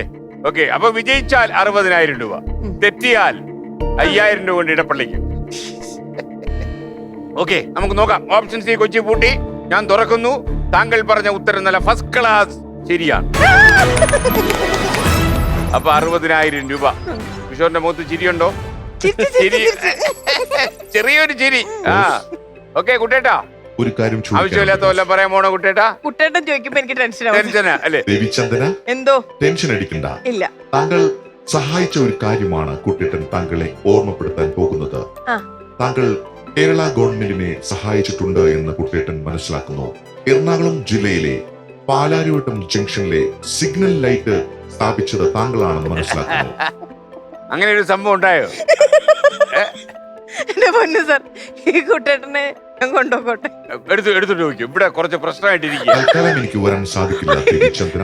അല്ല, കുട്ടേട്ടൻ എന്നെക്കാളും കൂടുതൽ എന്റെ കാര്യങ്ങൾ കുട്ടേട്ടൻ അറിയാതെ ഞാൻ പറഞ്ഞത്. അതെ, എന്നെക്കാളും നന്നായിട്ട് കിഷോർ പറയാതെ. കിഷോറെ, ഞാനന്ന് ഒരു ഡിസംബർ മാസമാണ്, കുറച്ച് വർഷങ്ങൾക്ക് മുമ്പാണ്. നമ്മുടെ ഫ്ലൈ ഓവർ ഒക്കെ വരുന്നതിന് മുമ്പ് പഴയ സിഗ്നൽ ലൈറ്റ് പാലാരിവട്ടത്തുണ്ടായിരുന്ന സമയം. അപ്പോൾ ഞാൻ ഒരു ഖത്തറിലൊരു ഷോ കഴിഞ്ഞിട്ട് ഞാൻ തിരിച്ച് വരികയാണ്. തിരിച്ച് വന്ന് ഞാൻ ഉച്ചയായപ്പോഴത്തേക്ക് ഇവിടെ എത്തി. വന്ന് ഇറങ്ങിക്കഴിഞ്ഞപ്പോഴത്തേക്കും ദേവി എന്നെ റിസീവ് ചെയ്യാൻ എയർപോർട്ടിൽ വന്നു. ദേവി പറഞ്ഞ്, അതേ ഇന്ന് ഞാൻ വൈകിട്ടൊരു കോഴിക്കോട് ഒരു പ്രോഗ്രാം ഏറ്റിട്ടുണ്ട്, നമ്മുടെ വണ്ടി ഓടിക്കുന്ന മധുചേട്ടൻ ഇല്ല, വരുമോ, എന്നെ അവിടെ ഒന്ന് എത്തിക്കണം കോഴിക്കോട്. അപ്പൊ ഞാൻ വിചാരിച്ചു, അയ്യോ, അപ്പൊ ഈ ജെറ്റ് ലാഗ് ഈ പ്രശ്നമുണ്ട്. എനിക്ക് ചെറുതായിട്ട് ഈ മൈഗ്രെയിൻ ഇഷ്യൂ ഉള്ള ആളാണ്. അപ്പോൾ ഫ്ലൈറ്റ് യാത്ര ചെയ്യുമ്പോൾ ചെറിയ തലവേദനയൊക്കെ ഉണ്ടാവാറുണ്ട്. പക്ഷേ പ്രോഗ്രാം ഏറ്റുപോയി, നമുക്ക് എത്തിയേ പറ്റുള്ളൂ. ഞാൻ പറഞ്ഞു, ഓക്കെ പോവാം, കുഴപ്പമില്ല, ഞാൻ 1 മണിക്കൂറൊന്ന് ഉറങ്ങിയാൽ മതി, പോവാമെന്നും പറഞ്ഞ് ഞങ്ങൾ സ്റ്റാർട്ട് ചെയ്തപ്പോൾ എനിക്കൊരു ഐഡിയ തോന്നി. നമ്മുടെ കൂടെ പാടുന്ന ഒരു ചേട്ടനുണ്ട്. അപ്പോൾ എനിക്കന്ന് ഷോ ഇല്ല, ദേവിക്ക് മാത്രമേ ഉള്ളൂ. അപ്പം ആ ചേട്ടനെ വണ്ടിക്കകത്ത് കയറ്റിയ പുള്ളി അങ്ങ് വരെ സംസാരിക്കും, നല്ല സംസാരപ്രിയനാ. അപ്പം എന്നാൽ പുള്ളിയും കൂടെ കൂട്ടാം എന്ന് പറഞ്ഞ് ഞാൻ പുള്ളിയോട് പറഞ്ഞു, ചേട്ടാ വൈറ്റിലെ പേയാൻ പാർക്കിൽ വണ്ടി ഇട്ടിട്ട് അവിടെ നിന്നാൽ മതി, ഞങ്ങൾ എടപ്പള്ളിയിൽ നിന്ന് പിക്ക് ചെയ്യാം. പിക്ക് ചെയ്തു, കോഴിക്കോട് പോയി. ഒരു കുഴപ്പമില്ല, ഞാൻ അങ്ങോട്ട് ഒറ്റയ്ക്ക് ഡ്രൈവ് ചെയ്തു, ഉറക്കം വന്നില്ല. തിരിച്ച് ഇങ്ങോട്ടും ഞാൻ ഡ്രൈവ് ചെയ്തു, ഉറക്കമൊന്നുമില്ല. തിരിച്ച് അദ്ദേഹത്തെ കൊണ്ടുപോയി വൈറ്റിലയിൽ ഡ്രോപ്പ് ചെയ്തിട്ട് അപ്പോൾ ഒരു 3 മണിയായി വെളുപ്പിനെ. നോക്കിയപ്പോൾ വണ്ടിയൊന്നുമില്ല, ഭയങ്കര ക്ലിയർ റോഡ്. അപ്പോൾ ഞാൻ ദേവിയോട് ചോദിച്ചു, ഞാൻ കുറച്ചൊക്കെ വണ്ടി ഓടിക്കാൻ പഠിച്ചല്ലേ, എനിക്ക് ചെറുതായിട്ട് തലവേദനയുണ്ട്, എടപ്പള്ളി വരെ പോയാൽ മതിയല്ലോ, താനൊന്ന് വണ്ടി എടുക്കുമെന്ന് പറഞ്ഞു. ഞങ്ങൾ വണ്ടി എടുത്തു. വണ്ടി പതുക്കെ പൊന്നുരുന്നി പാലമൊക്കെ കഴിഞ്ഞ് പതുക്കെ ഞാൻ ഒരു സൈഡ് ചേർത്ത് പോയാൽ മതി, പതുക്കെ ഓടിച്ചാൽ മതി, പൊക്കോണ്ടിരിക്കുകയാണ്. അപ്പോൾ സ്കോർപ്പിയോ ആണ്. വണ്ടി പോയി കുറച്ച് നേരം കഴിഞ്ഞപ്പോഴത്തേക്കും വണ്ടിയുടെ പതുക്കെ പുള്ളിക്ക് കോൺഫിഡൻസ് ആയി. പോകുമ്പോഴത്തേക്കും വലിയ വണ്ടിയും കൂടെയാണ്, എല്ലാം റോഡ് ക്ലിയറൻസ് ഒക്കെ പക്ക, വണ്ടിയൊന്നുമില്ല. കുറച്ച് സ്പീഡൊന്ന് കൂട്ടി ഒന്നിങ്ങനെ അങ്ങോട്ട് എന്തോ കാട്ടായം കാണിച്ചതാണെന്ന് തോന്നുന്നു. വണ്ടി ഞാൻ നോക്കുമ്പം 2 ടയർ, ഈ ഡ്രൈവർ സീറ്റിലെ ആ സൈഡിലെ ടയർ രണ്ടും മീഡിയനിലോട്ട് അങ്ങ് കയറി. ഈ മീഡിയനിൽ കുറെ ബോർഡുണ്ട്, ആ മീഡിയന്റെ മുകളിൽ ഞാനിങ്ങനെ ഇരുന്ന് കാണാം. അപ്പൊ ഈ കയറിയപ്പോ തന്നെ ഞാൻ ബെൽറ്റ് ഇട്ട്, ഇനിയിപ്പോ ഒന്നും ചെയ്തിട്ട് കാര്യമില്ല, ഇനി എവിടെയെങ്കിലും വെച്ച് കാണാം. കാര്യം ഞാൻ ചിലപ്പോൾ ഹാൻഡ് ബ്രേക്ക് വലിച്ചാൽ ചിലപ്പോൾ വണ്ടി മറിയും. അപ്പൊ അതിലും ഭേദം എന്താന്ന് വെച്ചാൽ ആവട്ടെ എന്ന് വെച്ചാൽ ഞാൻ പതുക്കെ സീറ്റ് ബെൽറ്റ് ഒക്കെ ഇട്ട് ഇപ്പൊ ഞാൻ കാണുന്നത് കണ്ടോണ്ടിരിക്കുകയാണ്. വണ്ടി നല്ല സ്പീഡിൽ പോവാണ്. അപ്പൊ ഞാൻ കാണുന്നതിലെ പഴയ രാമായണത്തിലൊക്കെ മറ്റേ അമ്പ് എഴുന്ന പോലെ ഇതിന്റെ കമ്പി ഇങ്ങനെ പറഞ്ഞ് ഇങ്ങനെ പോകുന്നുണ്ട്. ഓരോന്നിന്റെ കമ്പി നേരെ ചെന്ന് ആ സിഗ്നലിൽ ചെന്ന് ഇടിച്ച്, ആ സിഗ്നലിന്റെ ആ സ്റ്റാൻഡ് അതോടുകൂടി ആ സിഗ്നൽ ഇങ്ങനെ അങ്ങ് മറിഞ്ഞ് താഴെ വീണില്ല, ചെരിഞ്ഞിങ്ങനെ അങ്ങ് നിന്നു. അപ്പം ആ പാലാരിവട്ടത്തോടുള്ള എൻട്രി, ലെഫ്റ്റിലോട്ടുള്ള എൻട്രി പുള്ളി അങ്ങ് വളച്ചങ്ങ് എടുത്തു വണ്ടി. അപ്പൊ റേഡിയസ് ഒന്ന് കുറച്ച് കൂടിപ്പോയിട്ട് പിന്നെ ഞാൻ കാണുന്നത് ആ സൈഡിൽ പണ്ടൊരു ട്രാൻസ്ഫോമർ ഉണ്ടായിരുന്നു. ട്രാൻസ്ഫോമറിന്റെ മുമ്പിലോട്ടാണ് ഈ വണ്ടി ചെല്ലുന്നത്. അപ്പൊ ഞാൻ ഇതിങ്ങനെ കണ്ടോണ്ടിരിക്കുക. അപ്പം വണ്ടി കറക്റ്റ് നമ്മൾ ഈ ഇംഗ്ലീഷ് മൂവിയിലൊക്കെ കാണുന്ന ട്രാൻസ്ഫോമറിന്റെ അടുത്തെത്തിയപ്പോഴത്തേക്കും ടയർ ഒടിഞ്ഞുപോയി, ഫ്രണ്ട് ടയർ ഒടിഞ്ഞു തിരിഞ്ഞു പോയപ്പം വണ്ടി താഴോട്ട് വീണിട്ടൊന്ന് ഒരഞ്ഞ് കറക്റ്റ് ട്രാൻസ്ഫോമറിന്റെ അടിയിൽ വന്ന് നിന്നു. അതാണ് പറഞ്ഞത്. ബാക്കി പിന്നെ അവര് വന്നിട്ട് പോലീസ്, അപ്പൊ ഈ പോലീസുകാർ ഇതെല്ലാം ക്യാമറയിൽ കണ്ടോണ്ടിരിക്കുക. അവര് അവിടുന്ന് ഇവിടുന്ന് ഒക്കെ എത്തി കഴിഞ്ഞ് പിന്നെ അത് മൊത്തം വച്ചു കൊടുക്കേണ്ടി വന്നു സാറേ. പിന്നെ പിന്നെ പബ്ലിക് ഇത് പ്രോപ്പർട്ടി അല്ലേ നശിപ്പിച്ചത്, അതിന് ഒന്നെങ്കിൽ പൈസ കൊടുക്കണം അല്ലെങ്കിൽ അത് തിരിച്ചു വെച്ചു കൊടുക്കണം. ഞങ്ങൾ പറഞ്ഞു ഞങ്ങൾ വെച്ചു രാത്രിക്ക് വണ്ടി ഓടിച്ചിട്ടില്ലല്ലോ. ഇല്ല, കിഷോർ പറഞ്ഞു കുറച്ചുകൂടെ ഞാൻ രാത്രി വെൽഡിംഗ് മെഷീനൊക്കെ കൊണ്ടുവന്ന് രണ്ടാമത് നമ്മള് ഇരുമ്പും ഷീറ്റും ഒക്കെ എടുത്ത് വെച്ചു കൊടുത്തു. പരിക്കൊന്നും പറ്റിയില്ല. അത് സാർ വലിയൊരു അനുഗ്രഹമായിരുന്നു. ഒരു പോറൽ പോലും ഏറ്റില്ല. വണ്ടി തവിടെ ഓടിയായി. ചെറിയ കാര്യമല്ല. ഓക്കെ, എവിടെയോ ഭാഗ്യം. 70,000 രൂപയുടെ ചോദ്യത്തിലേക്ക് ആ ഒരു സന്തോഷത്തിന്. Okay, thank you Kishore. Monitor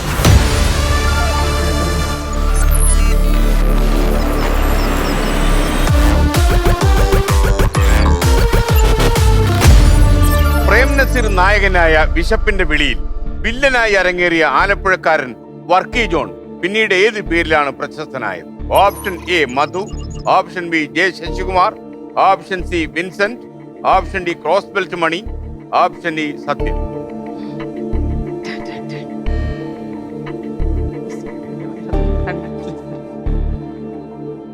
വിശപ്പിന്റെ വിളി അങ്ങനെ ഒരു സിനിമയൊന്നും നമ്മള് എങ്ങനെയാണ്? പഴയ സിനിമകളൊക്കെ കുറച്ചൊക്കെ കണ്ടിട്ടുണ്ട്, പക്ഷെ ഈ സിനിമ കണ്ടിട്ടില്ല. നമുക്ക് പിടിവള്ളി വേണോ?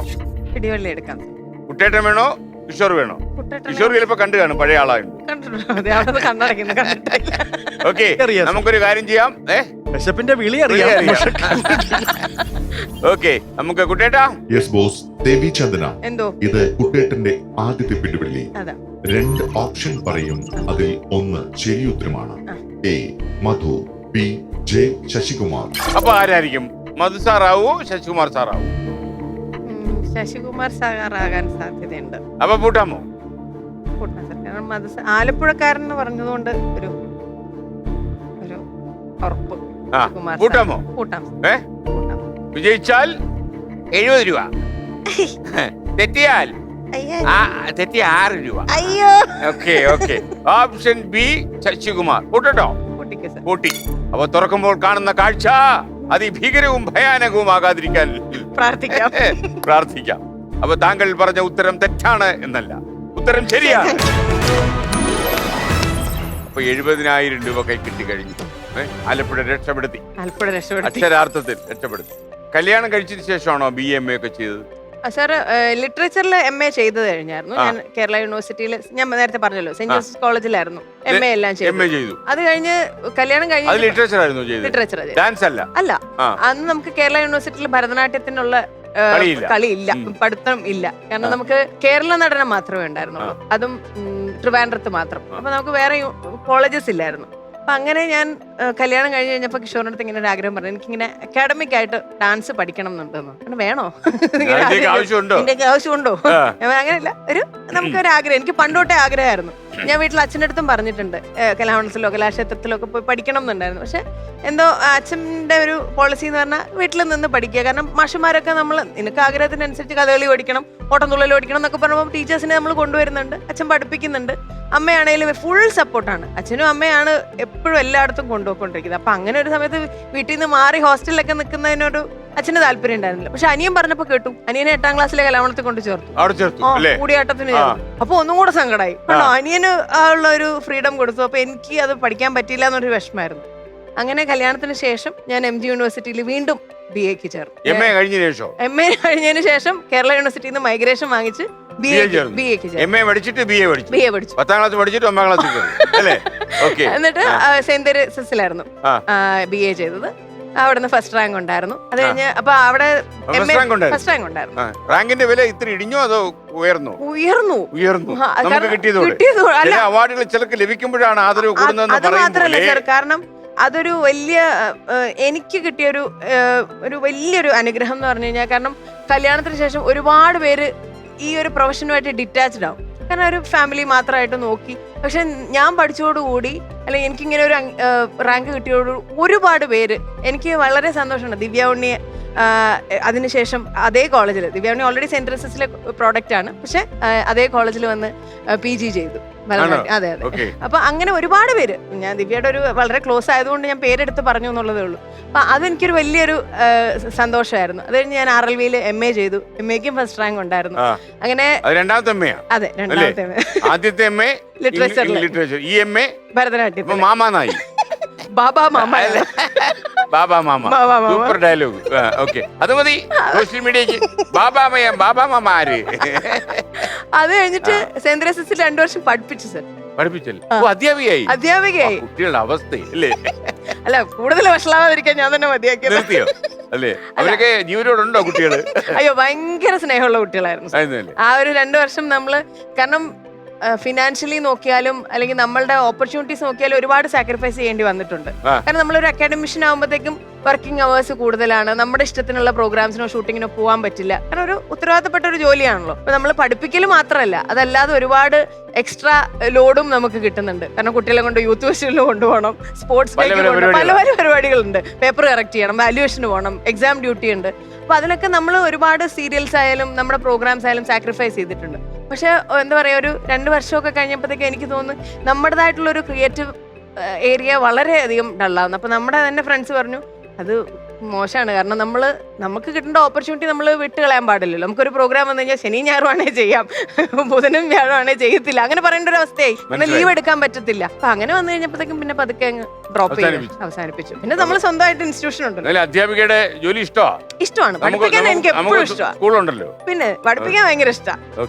എനിക്കൊന്നും ഇങ്ങനെ സ്കൂളുള്ള മലയാളിമാർ ഒരുപാടുണ്ടോ? ഡാൻസ് സ്കൂളുള്ള പിന്നെ ഇഷ്ടംപോലെ കുറവൊന്നുമില്ല. ആ കുറവിന്റെ മാത്രമല്ല സാർ, കാരണം എനിക്ക് തോന്നുന്നു ഞാൻ ഇതിനു മുന്നേ ഡാൻസ് വളരെ കുഞ്ഞിലെ തൊട്ട് പഠിക്കുന്നുണ്ട്. പക്ഷെ നമ്മൾ പഠിപ്പിക്കുക എന്ന് പറയുമ്പോൾ നമ്മൾ ആദ്യം അക്കാഡമിക്കലി ക്വാളിഫൈഡ് ആവണം. എൻ്റെ ഒരു പോളിസി അതായിരുന്നു. നമുക്ക് അറിയാത്തൊരു വിഷയം, അക്കാഡമിക്കായിട്ട് അറിയാത്തൊരു വിഷയം നമ്മൾ എങ്ങനെ പഠിപ്പിക്കും? അപ്പൊ അതുകൊണ്ടാണ് ഞാൻ ആദ്യം പഠിച്ചിട്ട് പഠിപ്പിക്കാന്ന് വെച്ചത്. അത് നല്ല വഴി. ഓക്കെ, ഇനി നമുക്ക് 80,000 രൂപയുടെ ചോദ്യം. മോണിറ്റർ 80,000.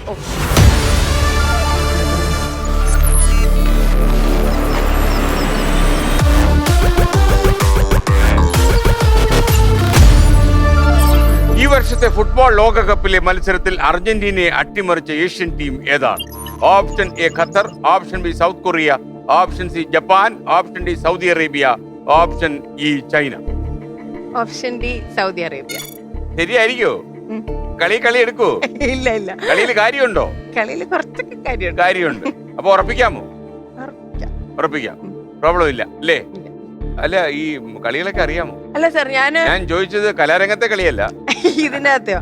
കാരണം എന്താ, ഇത് ഞാൻ പറയാൻ കാര്യമാണ്, സൗദി അറേബ്യയിൽ ഒരു ദിവസം ഹോളിഡേ ഡിക്ലെയർ ചെയ്തു. വിദ്യാഭ്യാസ സ്ഥാപനങ്ങൾക്ക് അവധിയായിരുന്നു, എല്ലാത്തിനും അവധിയായിരുന്നു, പൊതു സ്ഥാപനങ്ങൾക്കെല്ലാം അവധിയായിരുന്നു. അവര് വിളയാടി. കാരണം എനിക്ക് തോന്നുന്നു അർജന്റീനയ്ക്ക് ഒരിക്കലും ഇങ്ങനെ ഒരു അട്ടിമറി പ്രതീക്ഷിച്ചില്ല. അപ്പൊ ഉത്തരം ശരിയാണ്.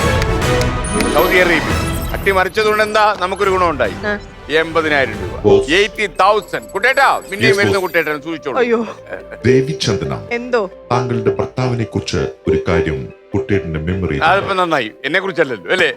താങ്കളുടെ ഭർത്താവിന്റെ പേടി മാറ്റാൻ ബാത്ത് ടബിൽ കുളിപ്പിച്ചു എന്ന് മനസ്സിലാക്കുന്നു. അതും UK-യിൽ വെച്ച്. അങ്ങനെയുണ്ടായോ? സംഭവം അങ്ങനെയുണ്ടായോ? ചിരിക്കണം. എന്തൊക്കെയാ അല്ലേ? അത് കിഷോർ എന്താ കിഷോറെ ഉണ്ടായത്? കഥകൾ പറയാൻ വേണ്ടി മാത്രം. മാത്രം. അത് വേറെ ഒന്നുമില്ല സാർ, അത് ഒരു UK ട്രിപ്പ് പോയിരുന്നു.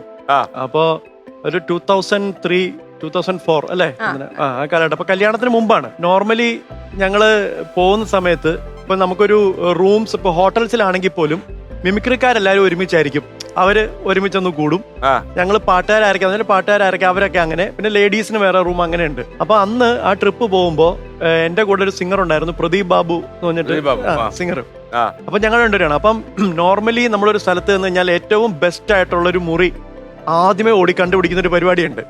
അപ്പൊ എന്നോട് പ്രതിവേട്ടം പറഞ്ഞു, നീ ഒരു കാര്യം ചെയ്യ്, ഞാൻ ലഗേജ് ഒക്കെ ഇറക്കിക്കോളാം, വേഗം പോയിട്ട് റൂം റെഡിയാക്കാൻ പറഞ്ഞു. ഞങ്ങളെ കൊണ്ട് നിർത്തിയത് ഒരു വില്ലയുടെ മുമ്പിലാണ് UK-യിൽ. അപ്പൊ 2 ആഴ്ച കഴിഞ്ഞിട്ട് ഇനി വേറെ സ്ഥലത്തോട്ട് പോകുന്നുള്ളൂ. അപ്പൊ അതുവരെ നമ്മൾ ആ വില്ലയിലാണ് സ്റ്റേ ചെയ്യുന്നത്. ഞാൻ ഓടി അകത്തോട്ട് കയറിയപ്പോഴത്തേക്കും വിശാലമായ മുറികളും കാര്യങ്ങളൊക്കെ. അപ്പൊ ഞാൻ അതൊക്കെ വിട്ടു. കാര്യം അവരൊരു ഗ്രൂപ്പ്, ഒരു ഓൾമോസ്റ്റ് എനിക്ക് തോന്നുന്നു ഒരു 12 പേര് മിമിക്രിക്കാർ മാത്രമുണ്ട്. പിന്നെ ലേഡീസ് ഒരു 5 പേരുണ്ട്. അപ്പൊ അവർക്കൊക്കെ വലിയ റൂംസ് വേണമല്ലോ. അങ്ങനെ ഞാൻ അതൊക്കെ വിട്ട് കഴിഞ്ഞാൽ ഞാൻ 2ാമത്തെ നില എത്തിയപ്പം 3ാമത്തെ നില ഇങ്ങനെ ഒരു ചെറിയൊരു കോറിഡോർ, നല്ലൊരു ഡോറൊക്കെ ആയിട്ട് ഞാൻ പതുക്കെ അതിങ്ങനെ കയറി ലൈറ്റൊക്കെ ഇട്ട് നോക്കി. അവിടെ ചെന്നപ്പോൾ നല്ല റൂം, ഏറ്റവും ടോപ്പിലാണ്, 3rd ഫ്ലോറിൽ. ചെറിയൊരു ഓപ്പണിങ്, ഒരു ഗ്ലാസ്സും ഉണ്ട്, വിൻഡോ, ഓപ്പൺ ചെയ്തൊരു വിൻഡോ. അപ്പം നമുക്ക് ഈ നക്ഷത്രങ്ങളൊക്കെ കണ്ടിങ്ങനെ വളരെ സുഖിച്ചിങ്ങനെ കിടക്കാം. ചെറിയ ബെഡ്, 2 പേർക്ക് കിടക്കാവുന്ന ബെഡ്, റൂം ഫിക്സ്ഡ്. ഞാനത് ഫിക്സ് ചെയ്തു. ഞാൻ താഴെ വന്ന് പതിവായിട്ടുണ്ട്, ചേട്ടാ മോളിൽ 3rd ഫ്ലോറിൽ ഉഗ്രൻ റൂമുണ്ട്, അങ്ങോട്ട് പോകാമെന്നും പറഞ്ഞ് അവിടെ കൊണ്ടുവന്നെല്ലാം സെറ്റ് ചെയ്തു. അപ്പൊ നോർമലി നമ്മുടെ ഈ ട്രിപ്പ് പോകുമ്പോൾ ഇവരുടെ ഈ പ്രത്യേകിച്ച് മിമിക്രിക്കാരുടെ കൂടെ പോകുമ്പോഴുള്ള കാര്യമാണ് പറയണേ. ഇവരിവിടുന്ന് പോകുമ്പോൾ നമുക്ക് ഈ മീനിന് കൊത്താൻ വേണ്ടി ഇട്ട് തരുന്ന പോലെ ചില സാധനങ്ങളൊക്കെ ഇങ്ങനെ ഇട്ട് തരും. അപ്പൊ അതിലാരാണോ പിടിക്കുന്നത് അവൻ ആ 1 മാസത്തെ ട്രിപ്പിൽ ഇരയാണ് അവരുടെ. അവന്റെ കാര്യം പോയി. അപ്പൊ അങ്ങനെ വന്നപ്പം ഞങ്ങള് ഞാനും പ്രദീപേട്ടനും ആ റൂം എടുത്തു. അന്ന് രാത്രിയിൽ ഞങ്ങൾ കിടക്കുന്നതിന് മുമ്പ് അപ്പം വീട്ടിലോട്ട് വല്ലപ്പോൾ 1 മാസമായി ഞങ്ങൾ നാട്ടിൽ നിന്ന് പോന്നിട്ട്. അപ്പം ഫോൺ അവർ കാർഡ് തന്നു, എല്ലാവർക്കും നാട്ടിലേക്ക് വിളിക്കാം എന്ന് പറഞ്ഞു. അപ്പൊ അങ്ങനെ പ്രദീപേട്ടൻ ഫോൺ ചെയ്യുന്നു രാത്രി. അപ്പൊ ഞാനിങ്ങനെ സൈഡിൽ കിടപ്പുണ്ട്. ശരി, ഓക്കെ, കട്ട് ചെയ്ത് കഴിഞ്ഞ്, എടാ ഇനി മുതൽ നീ നാട്ടിൽ പ്രോഗ്രാം കഴിഞ്ഞ് പോകുമ്പോൾ രാത്രി കാലങ്ങളിൽ നീ വീട്ടിലോട്ട് ഒറ്റയ്ക്ക് പോകണ്ട, എൻ്റെ വീട്ടിൽ സ്റ്റേ ചെയ്തിട്ട് രാവിലെ എഴുന്നേറ്റ് അങ്ങോട്ട് പോയാൽ മതി. അപ്പം ഞങ്ങൾ രണ്ടുപേരും അയലോക്കമാണ്, കുറച്ച് അടുത്താണ് വീട്. എൻ്റെ വീട്ടിലോട്ട് പോകുന്ന വഴിക്ക് ഒരു ചുടലപ്പറമ്പ് ഉണ്ട്. അപ്പൊ ഞാൻ എന്ത് പറ്റി ചേട്ടാന്ന് ഞാൻ പറഞ്ഞു, അവിടെ ഇന്നലെ അതിലേക്കണ്ട് ആരോ പാസ് ചെയ്തപ്പോൾ ഒരുത്തരിങ്ങനെ കണ്ടു, ഏതോ ഒരു ഇങ്ങനെ ക്രോസ് ചെയ്യുന്ന കണ്ടപ്പോൾ അത് പ്രശ്നമാണ്. അവിടെ പണ്ടേ ഉള്ളതാണ്, എനിക്കറിയാൻ പാടില്ല. പണ്ടേ എൻ്റെ ചെറുപ്പത്തിലൊക്കെ കുറെ ദുരനുഭവങ്ങൾ ഒരുപാട് പേർക്ക് ഉണ്ടായിട്ടുണ്ട്. ഞാനിത് കേട്ടാണ് കിടക്കുന്നത്. അപ്പൊ എന്റെ മനസ്സിൽ ഇതിങ്ങനെ പണ്ട് മുതലേ പ്രേതം ഇങ്ങനെ കണ്ടു കഴിഞ്ഞാൽ പിന്നെ അതിങ്ങനെ ഇങ്ങനെ മനസ്സിലിട്ടോണ്ടിരിക്കും. അങ്ങനെ കടന്നപ്പോഴത്തേക്കും അന്നത്തെ ദിവസം അങ്ങനെ നമ്മൾ ടയേർഡായി ഉറങ്ങിപ്പോയി. പിറ്റേ ദിവസം രാത്രിയിൽ ടും ടും ടും എന്ന് പറഞ്ഞൊരു ഡോറിൽ ഇങ്ങനെ മുട്ടുന്നു. അപ്പൊ ഞാൻ പ്രതിഭയോട് പറഞ്ഞു, ചേട്ടാ ആരോ റൂം മുട്ടി എന്ന് പറഞ്ഞപ്പം, ഞാനൊന്നും കേട്ടില്ലല്ലോ, ചുമ്മാ നിനക്ക് തോന്നുന്നതായിരിക്കും, താഴെ ആരെങ്കിലും ബഹളം വച്ചവല്ലോ ആയിരിക്കും, അവരൊന്നും ഉറങ്ങിയിട്ടില്ല, അതായിരിക്കുന്നത്. 2-3 ദിവസമായി മുട്ട് തന്നെ മുട്ട്. അപ്പൊ ഞാൻ പറയുന്നുണ്ട്, പുള്ളി അത് കേൾക്കുന്നുമില്ല. ഒരു ദിവസം ഞാൻ ഇതുപോലെ ഭക്ഷണമൊക്കെ കഴിക്കാൻ വേണ്ടി രാവിലെ വന്നിരുന്ന എല്ലാവരും ഇരിപ്പുണ്ട്, ടേബിളിൽ എല്ലാവരും ഇരിപ്പുണ്ട്. ഭക്ഷണം കഴിച്ചപ്പോൾ നമുക്ക് ഈ സാധനങ്ങൾ ഫുഡൊക്കെ കൊണ്ടുതരുന്ന ഒരു ചേട്ടൻ, സ്പോൺസേഴ്സിൽ ഒരാൾ, പുള്ളി വെളിയിൽ നിന്ന് വരുന്നു. പുള്ളി ഫുഡൊക്കെ കൊണ്ടു തന്നെ എല്ലാവരും ഓക്കെ ആണല്ലോ, അല്ലെ എന്തെങ്കിലും ബുദ്ധിമുട്ടുണ്ടെങ്കിൽ പറയണമെന്നൊക്കെ പറഞ്ഞ് പുള്ളി വെളിയിലോട്ട് പോയിട്ട് പിന്നെ ഒരു എൻട്രി പെട്ടെന്ന് ഈ മോളിലത്തെ റൂം യൂസ് ചെയ്യേണ്ട കേട്ടോ, അത് ഞാൻ പറയാൻ മറന്നു പോയതാണെന്ന് പറഞ്ഞു. അപ്പൊ എനിക്ക് വീണ്ടും ഇതിങ്ങനെ ക്ലിക്കായി, ഇതെന്താ സംഭവം. അപ്പൊ ഞാൻ പതുക്കെ കൈയൊക്കെ വാഷ് ചെയ്ത് ആ ചേട്ടൻ കാറിൽ കയറുന്നതിന് മുമ്പ് ഓടി വെളിയിൽ പോയിട്ട്, ചേട്ടാ അതെന്താ സംഭവം, ചേട്ടൻ പറഞ്ഞല്ലോ മോളിലത്തെ റൂം. അതൊരു ചെറിയ, അത് നിങ്ങൾ പറയാൻ വിട്ടുപോയതാണ്, ഞാനും പ്രദീപും അവിടെ ആ മുറിയില്ല. അയ്യോ അത് വേണ്ടായിരുന്നു എന്ന് പറഞ്ഞു. അപ്പൊ ഞാൻ എന്താ ചേട്ടാ പ്രശ്നം എന്താന്ന് ചോദിച്ചാൽ പറഞ്ഞു, അവിടെ ഒരു സായിപ്പായിരുന്നു താമസിച്ചിരുന്നത്. ഈ സായിപ്പിന്റെ ശരീരത്തിന്റെ ഉള്ളിൽ എന്തൊക്കെയാ നടക്കുന്നതെന്ന് അറിയാൻ വേണ്ടി സ്വയം കീറി മുറിച്ച് ആത്മഹത്യ ചെയ്തു. അങ്ങനെ പോലീസൊക്കെ വന്ന്, പിന്നെ ശ്രദ്ധിച്ചോന്നറിയില്ല, നിങ്ങൾ കിടക്കുന്ന റൂമിന്റെ അപ്പുറത്തൊരു മുറി പൂട്ടിയിട്ടിട്ടുണ്ട്. അത് സത്യമാണ്. കാര്യം ഞാൻ ആദ്യമേ ആ റൂമിൽ ചെന്നപ്പോൾ അത് ടോയ്ലറ്റ് ആണെന്ന് വിചാരിച്ചാണ് ഞാൻ ഓപ്പൺ ചെയ്യാൻ നോക്കിയപ്പോൾ അത് ലോക്ക്ഡ് ആണ്. ആ മുറിക്കകത്ത് ഇയാളുടെ സാധനങ്ങളും ഇയാൾ യൂസ് ചെയ്തിരുന്ന സാധനങ്ങളൊക്കെ അതിൻ്റെ അകത്ത് വെച്ച് ലോക്ക് ചെയ്തിരിക്കുകയാണ്. അപ്പോൾ അത് പോലീസ് എന്തോ ഇത് വെച്ചിട്ട്. പിന്നെ മാത്രമല്ല, ഇവിടെ പണ്ടൊരു മലയാളി ഫാമിലി താമസിച്ചിരുന്നതാണ്. അവര് രാത്രിയിൽ എന്തോ തട്ടുമുട്ടും ഒക്കെ കേൾക്കുന്നു എന്നൊക്കെ പറഞ്ഞ് ഡിസ്റ്റർബ്ഡ് ആയിട്ട് അവർ ഇവിടുന്ന് മാറി എന്ന് പറഞ്ഞു. അപ്പൊ ഈ തട്ടുമുട്ട് ഇതൊക്കെ ഞാൻ കേൾക്കുന്നുണ്ട്. അങ്ങനെ ഞാൻ ഇതെല്ലാം മനസ്സിലാച്ചു. പക്ഷെ പ്രോഗ്രാം അതിന്റെ കൂടെ നടക്കുന്നുണ്ട്. ഒരു ദിവസം രാത്രിയിൽ ഇതുപോലെ ഭയങ്കര ഭീകരമായിട്ട് ഉള്ള ശബ്ദം. അപ്പം ഞാൻ ഒന്നും മിണ്ടിയില്ല. കാര്യം ഒന്നും പറയാൻ പറ്റില്ല. കാര്യം എന്തോ സംഭവിക്കുകയാണെന്നുള്ള ധാരണയിൽ ഞാൻ നല്ല പുതപ്പിങ്ങനെ പേടിച്ചിട്ടിങ്ങനെ കിടക്കാം. അപ്പൊ പ്രദീപ് എന്നെ വിളിച്ചിട്ടുണ്ട്, നീ എന്തെങ്കിലും കിടക്കണ, ശബ്ദമൊന്നും കേട്ടില്ല എന്ന് ചോദിച്ചു. അപ്പൊ ഞാൻ പറഞ്ഞു, ചേട്ടാ ഞാൻ 3 ദിവസമായിട്ട് ചേട്ടനോട് ശബ്ദം കേൾക്കുന്നുണ്ടെന്ന് പറഞ്ഞിട്ട് എന്നോട് പറഞ്ഞു നിന്റെ തോന്നലാണ്, നിങ്ങൾ കേട്ടപ്പോൾ നിങ്ങൾക്കത്. അങ്ങനെ ഒരു ദിവസം ഞങ്ങൾ ഷോപ്പിംഗ് ഒക്കെ കഴിഞ്ഞ് ഞാൻ സാധനങ്ങളൊക്കെ ആയിട്ട് ഈ സ്റ്റെപ്പ് കയറി മുകളിലോട്ട് ചെല്ലുമ്പം ഞാൻ ലോക്ക് ചെയ്ത് പോയ റൂം തുറന്നു കിടക്കുന്നു. ഞാൻ ഡോറ് തുറന്ന് കയറുമ്പം കട്ടിലേൽ ഒരു കുട ഇരിക്കുന്നു, പഴയ കാലം കുട. അപ്പം പെട്ടെന്ന് എനിക്ക് ആദ്യം ചിന്തിച്ചത് ഇങ്ങനെ പറഞ്ഞ സ്റ്റോറിയൊക്കെ എൻ്റെ മനസ്സിൽ വന്നു. ഞാൻ പെട്ടെന്ന് ഈ ഡോറിലോട്ട് നോക്കിയപ്പോൾ ആ ലോക്ക് ചെയ്ത് തന്നെ ഡോറ് ഓപ്പൺ ആയി കിടക്കുന്നുണ്ട്. പിന്നെ ഞാൻ കാണുന്നത് ഒരു പഴയ ഈ ഫാൻഡം, നമ്മൾ ഈ കോമിക്കിലൊക്കെ കാണുന്ന ഫാൻഡം ഇട്ടുകൊണ്ട് വരുന്ന ഒരു വലിയ കോട്ട് എൻ്റെ ഈ ഡോറിൽ ഇങ്ങനെ തൂക്കിയിട്ടിരിക്കുന്നു. അപ്പോഴേ കംപ്ലീറ്റ് പോയി. അങ്ങനെ ഞാൻ ഓടി താഴെ എത്തിയപ്പം നമ്മുടെ പ്രശാന്ത് പുന്നപ്പുറ കുടിയൻ ബൈജു പ്രശാന്ത് ഏട്ടനുണ്ട് ട്രിപ്പിൽ. പ്രശാന്ത് ഏട്ടൻ എൻ്റെ കവിളിൽ ഇതിലൊക്കെ തട്ടിയിട്ട് പ്രശാന്ത് ഏട്ടൻ പറഞ്ഞ് കൊണ്ടിരുത്തി, ഒരു ഇതിൽ കൊണ്ടിരുത്തി, എടാ ഇത് പ്ലാനിങ്. എന്റെ അച്ഛനും ഉണ്ടായിരുന്നു.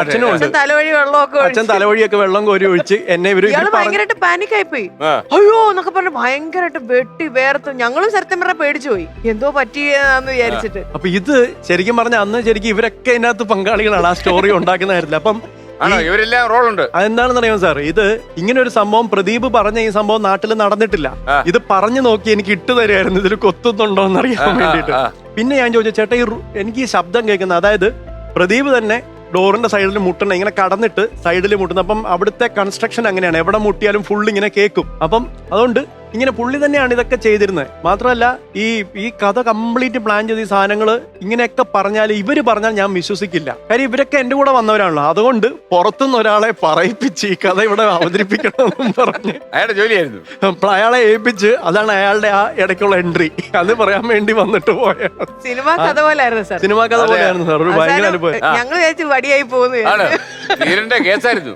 ഭയങ്കരമായിട്ട് പേടിച്ചു. എന്നിട്ട് ലാസ്റ്റ് എന്താ പറഞ്ഞു, നിങ്ങൾക്കൊക്കെ അറിയാമായിരുന്നെങ്കിൽ ഒന്നും പറഞ്ഞുകൂടായിരുന്നോ സത്യം പറഞ്ഞ. അപ്പൊ നമ്മളും വിചാരിച്ചില്ല ഇത്രയും സീരിയസ് ആവുന്നു, ചുമ്മാ പറ്റിക്കാന്നുള്ള രീതിയിലാണ്. അപ്പൊ ഞങ്ങളും ഇടയ്ക്ക് പറയുന്നുണ്ട്, ഇടയ്ക്ക് എവിടെയൊക്കെ ശബ്ദം ഉണ്ട് കേട്ടോ, ശരിയാ ഇയാള് പറഞ്ഞ ശരിയാ. അപ്പൊ ഇതൊക്കെ ഒന്നും കൂടെ ഇതിങ്ങനെ ബൂസ്റ്റ് ആക്കിക്കൊണ്ടിരിക്കുകയാണ്. പക്ഷെ സത്യം പറഞ്ഞാൽ ആ ഇൻസിഡന്റ് പ്രേതത്തിനെ പെക്കാളും പേടിക്കുന്നത് ഞങ്ങളായിപ്പോയി. കാരണം ഇയാൾക്ക് എന്തെങ്കിലും പറ്റിയാ തീർന്നില്ലേ, മൊത്തം പ്രശ്നമാവൂലേ. 1 ലക്ഷം രൂപയുടെ ചോദ്യം. അടുത്ത ലെവൽ ലെവൽ 3.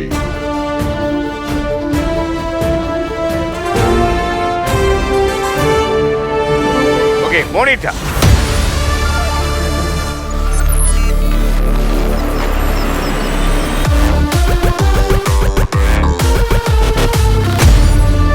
ഇങ്ങോട്ട് നോക്കിയാൽ ഒരു വീഡിയോ കാണാം.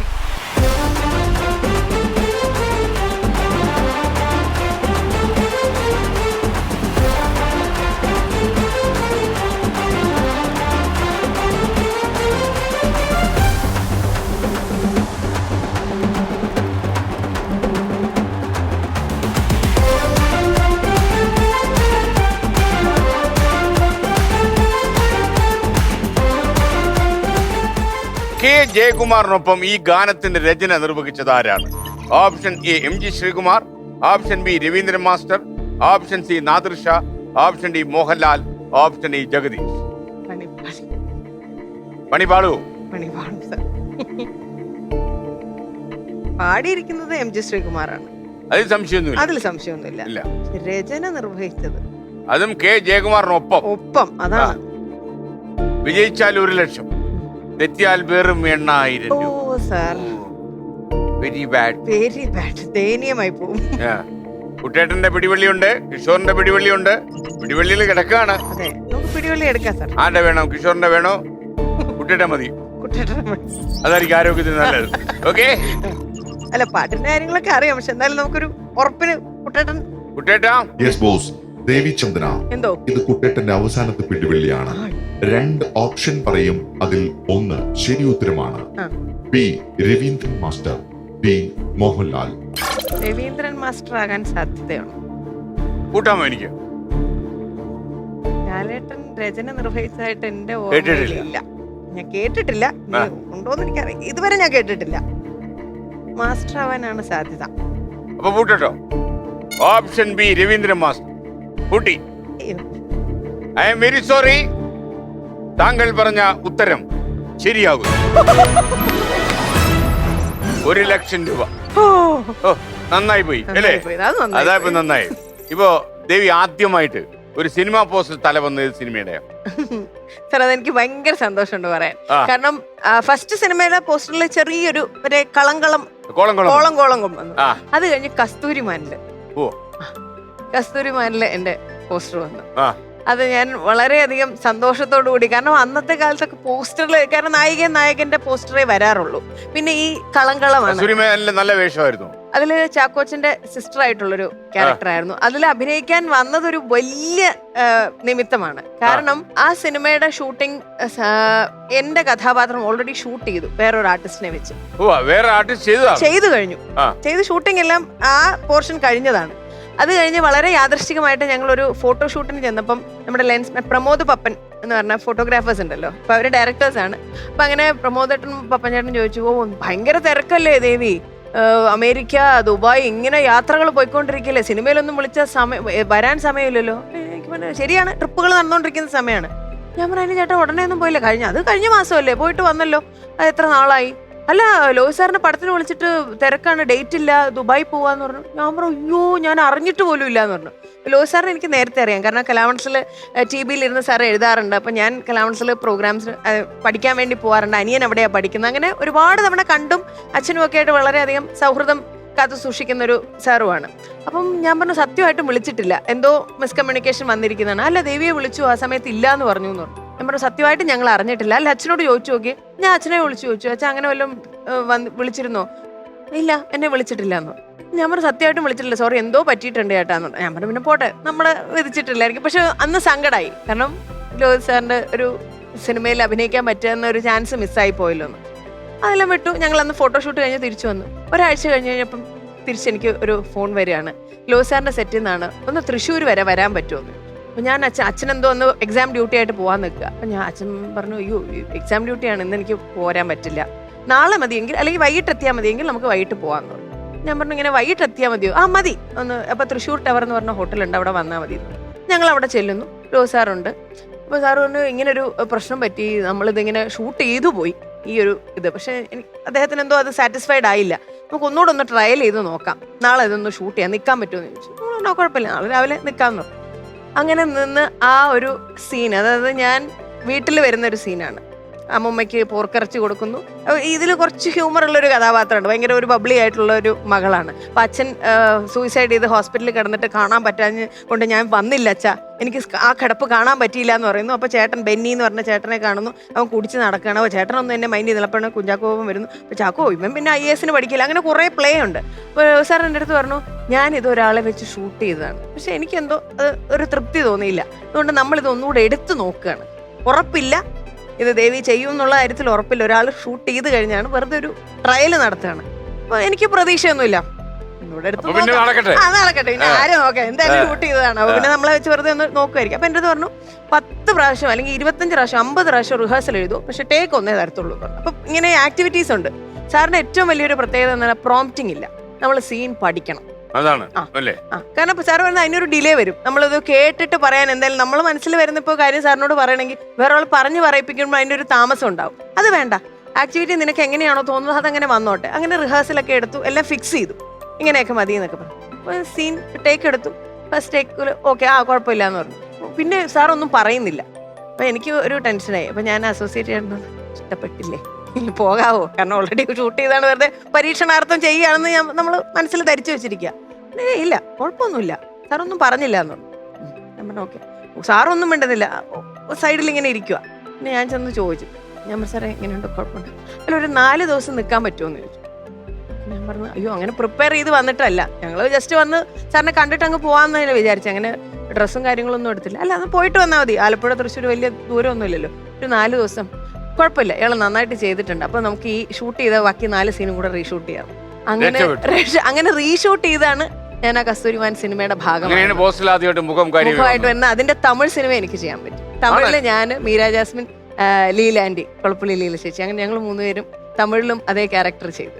വലിയ ഭാഗ്യമല്ലേ? വലിയ ഭാഗ്യമായിരുന്നു സാറിന്റെ ഒരു. അതിനിടയ്ക്ക് ദേവി ഡ്രഗ്സ് കടത്തുന്നു പറഞ്ഞ ഒരു ഫോൺ വിളി വന്നു. അയ്യോ സാർ, അത് പറയുന്നത് ഭയങ്കരമായിട്ട് ഞാൻ പേടിച്ചു പോയൊരു ഇൻസിഡന്റ് ആണ്. കാരണം ഞങ്ങള് ഉഗാണ്ടൻ ഷോയ്ക്ക് പോവാൻ വേണ്ടി ഉഗാണ്ട ചെറിയ കാര്യമല്ല അതാണ്. അപ്പൊ നമ്മൾ വളരെയധികം ഹാപ്പി ആയിട്ടിരിക്കുക. കാരണം ഇത് ഒരു ആഫ്രിക്കൻ നേഷനിൽ നമ്മൾ ആദ്യമായിട്ട് പോകാൻ പോകുന്നു.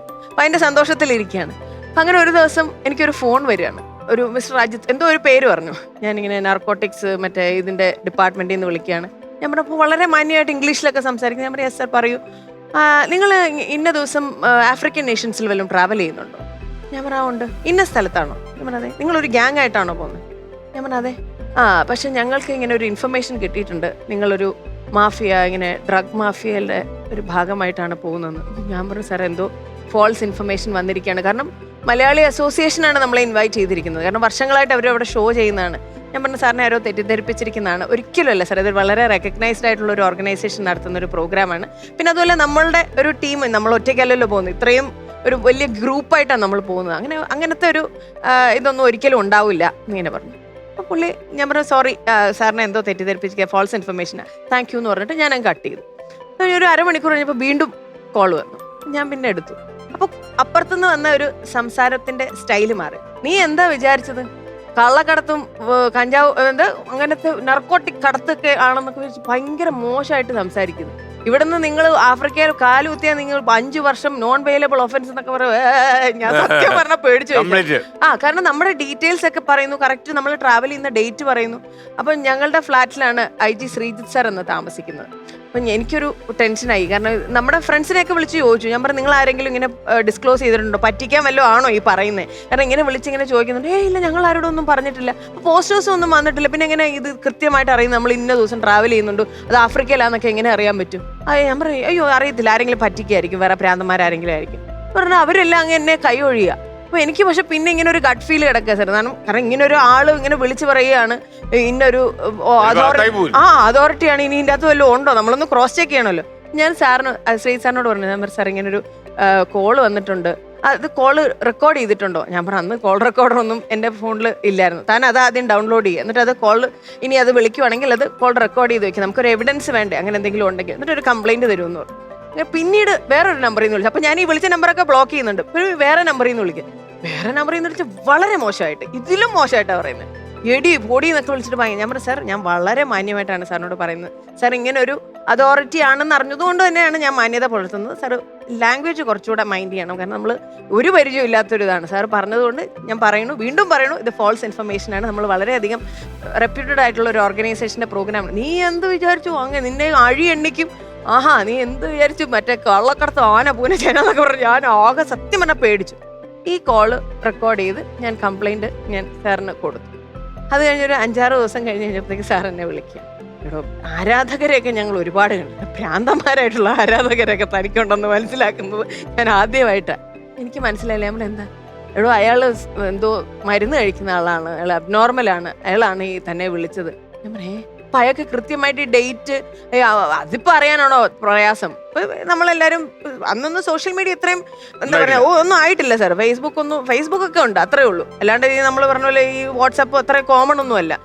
അപ്പം ഞാൻ പറഞ്ഞു സാർ ഒരിക്കലും അങ്ങനെ അറിയാൻ പറ്റില്ല. അതിപ്പോൾ അയാളുടെ ഫ്രണ്ട്സ് വഴിക്കുമല്ലോ അറിഞ്ഞായിരിക്കും. ഇത് കുറേ പ്രാവശ്യം റിപ്പീറ്റ് ചെയ്തിട്ടുണ്ട്. അപ്പം അയാളുടെ പേരൻസ് ഒക്കെ സ്റ്റേഷനിൽ വന്ന് അപ്പോളജൈസ് ചെയ്യുകയൊക്കെ ചെയ്തു. വേണമെങ്കിൽ ഞങ്ങൾ വിളിച്ച് മാപ്പ് പറയാം, അങ്ങനെ ഒരു കുഴപ്പമുണ്ട്. പക്ഷേ ആ ടവറിൽ ഈ ഫോൺ നമ്പേഴ്സൊക്കെ ഞങ്ങളുടെ എടപ്പള്ളി ടവറിലൊക്കെ വന്നിട്ടുണ്ടെന്ന് പിന്നെ കണ്ടിരുന്നു. എന്നോട് ചോദിച്ചു പിടിച്ച് 2 ഇടിയൊക്കെ കൊടുക്കണം. ഞാൻ പറയോ വേണ്ട, സുഖമില്ലാത്ത ഒരാൾ എന്തോ കാണിച്ചതിന്. പക്ഷെ ആ ഒരു ട്രിപ്പ് കഴിയുന്നിടം വരെ ഒരു ചെറിയ പേടിയായിരുന്നു.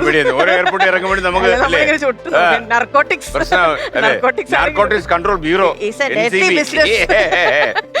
അപ്പൊ ഇനി 2 ലക്ഷം രൂപയുടെ ചോദ്യം. കിഷോറിന്റെ പിടിവള്ളി മാത്രമേ ഉള്ളൂ. കിഷോർ GKയുടെ ശക്തി മുഴുവൻ ആവാഹിച്ച് താങ്കൾ അവിടെ ഇരുന്നു. Okay ready, പോണിട്ട്.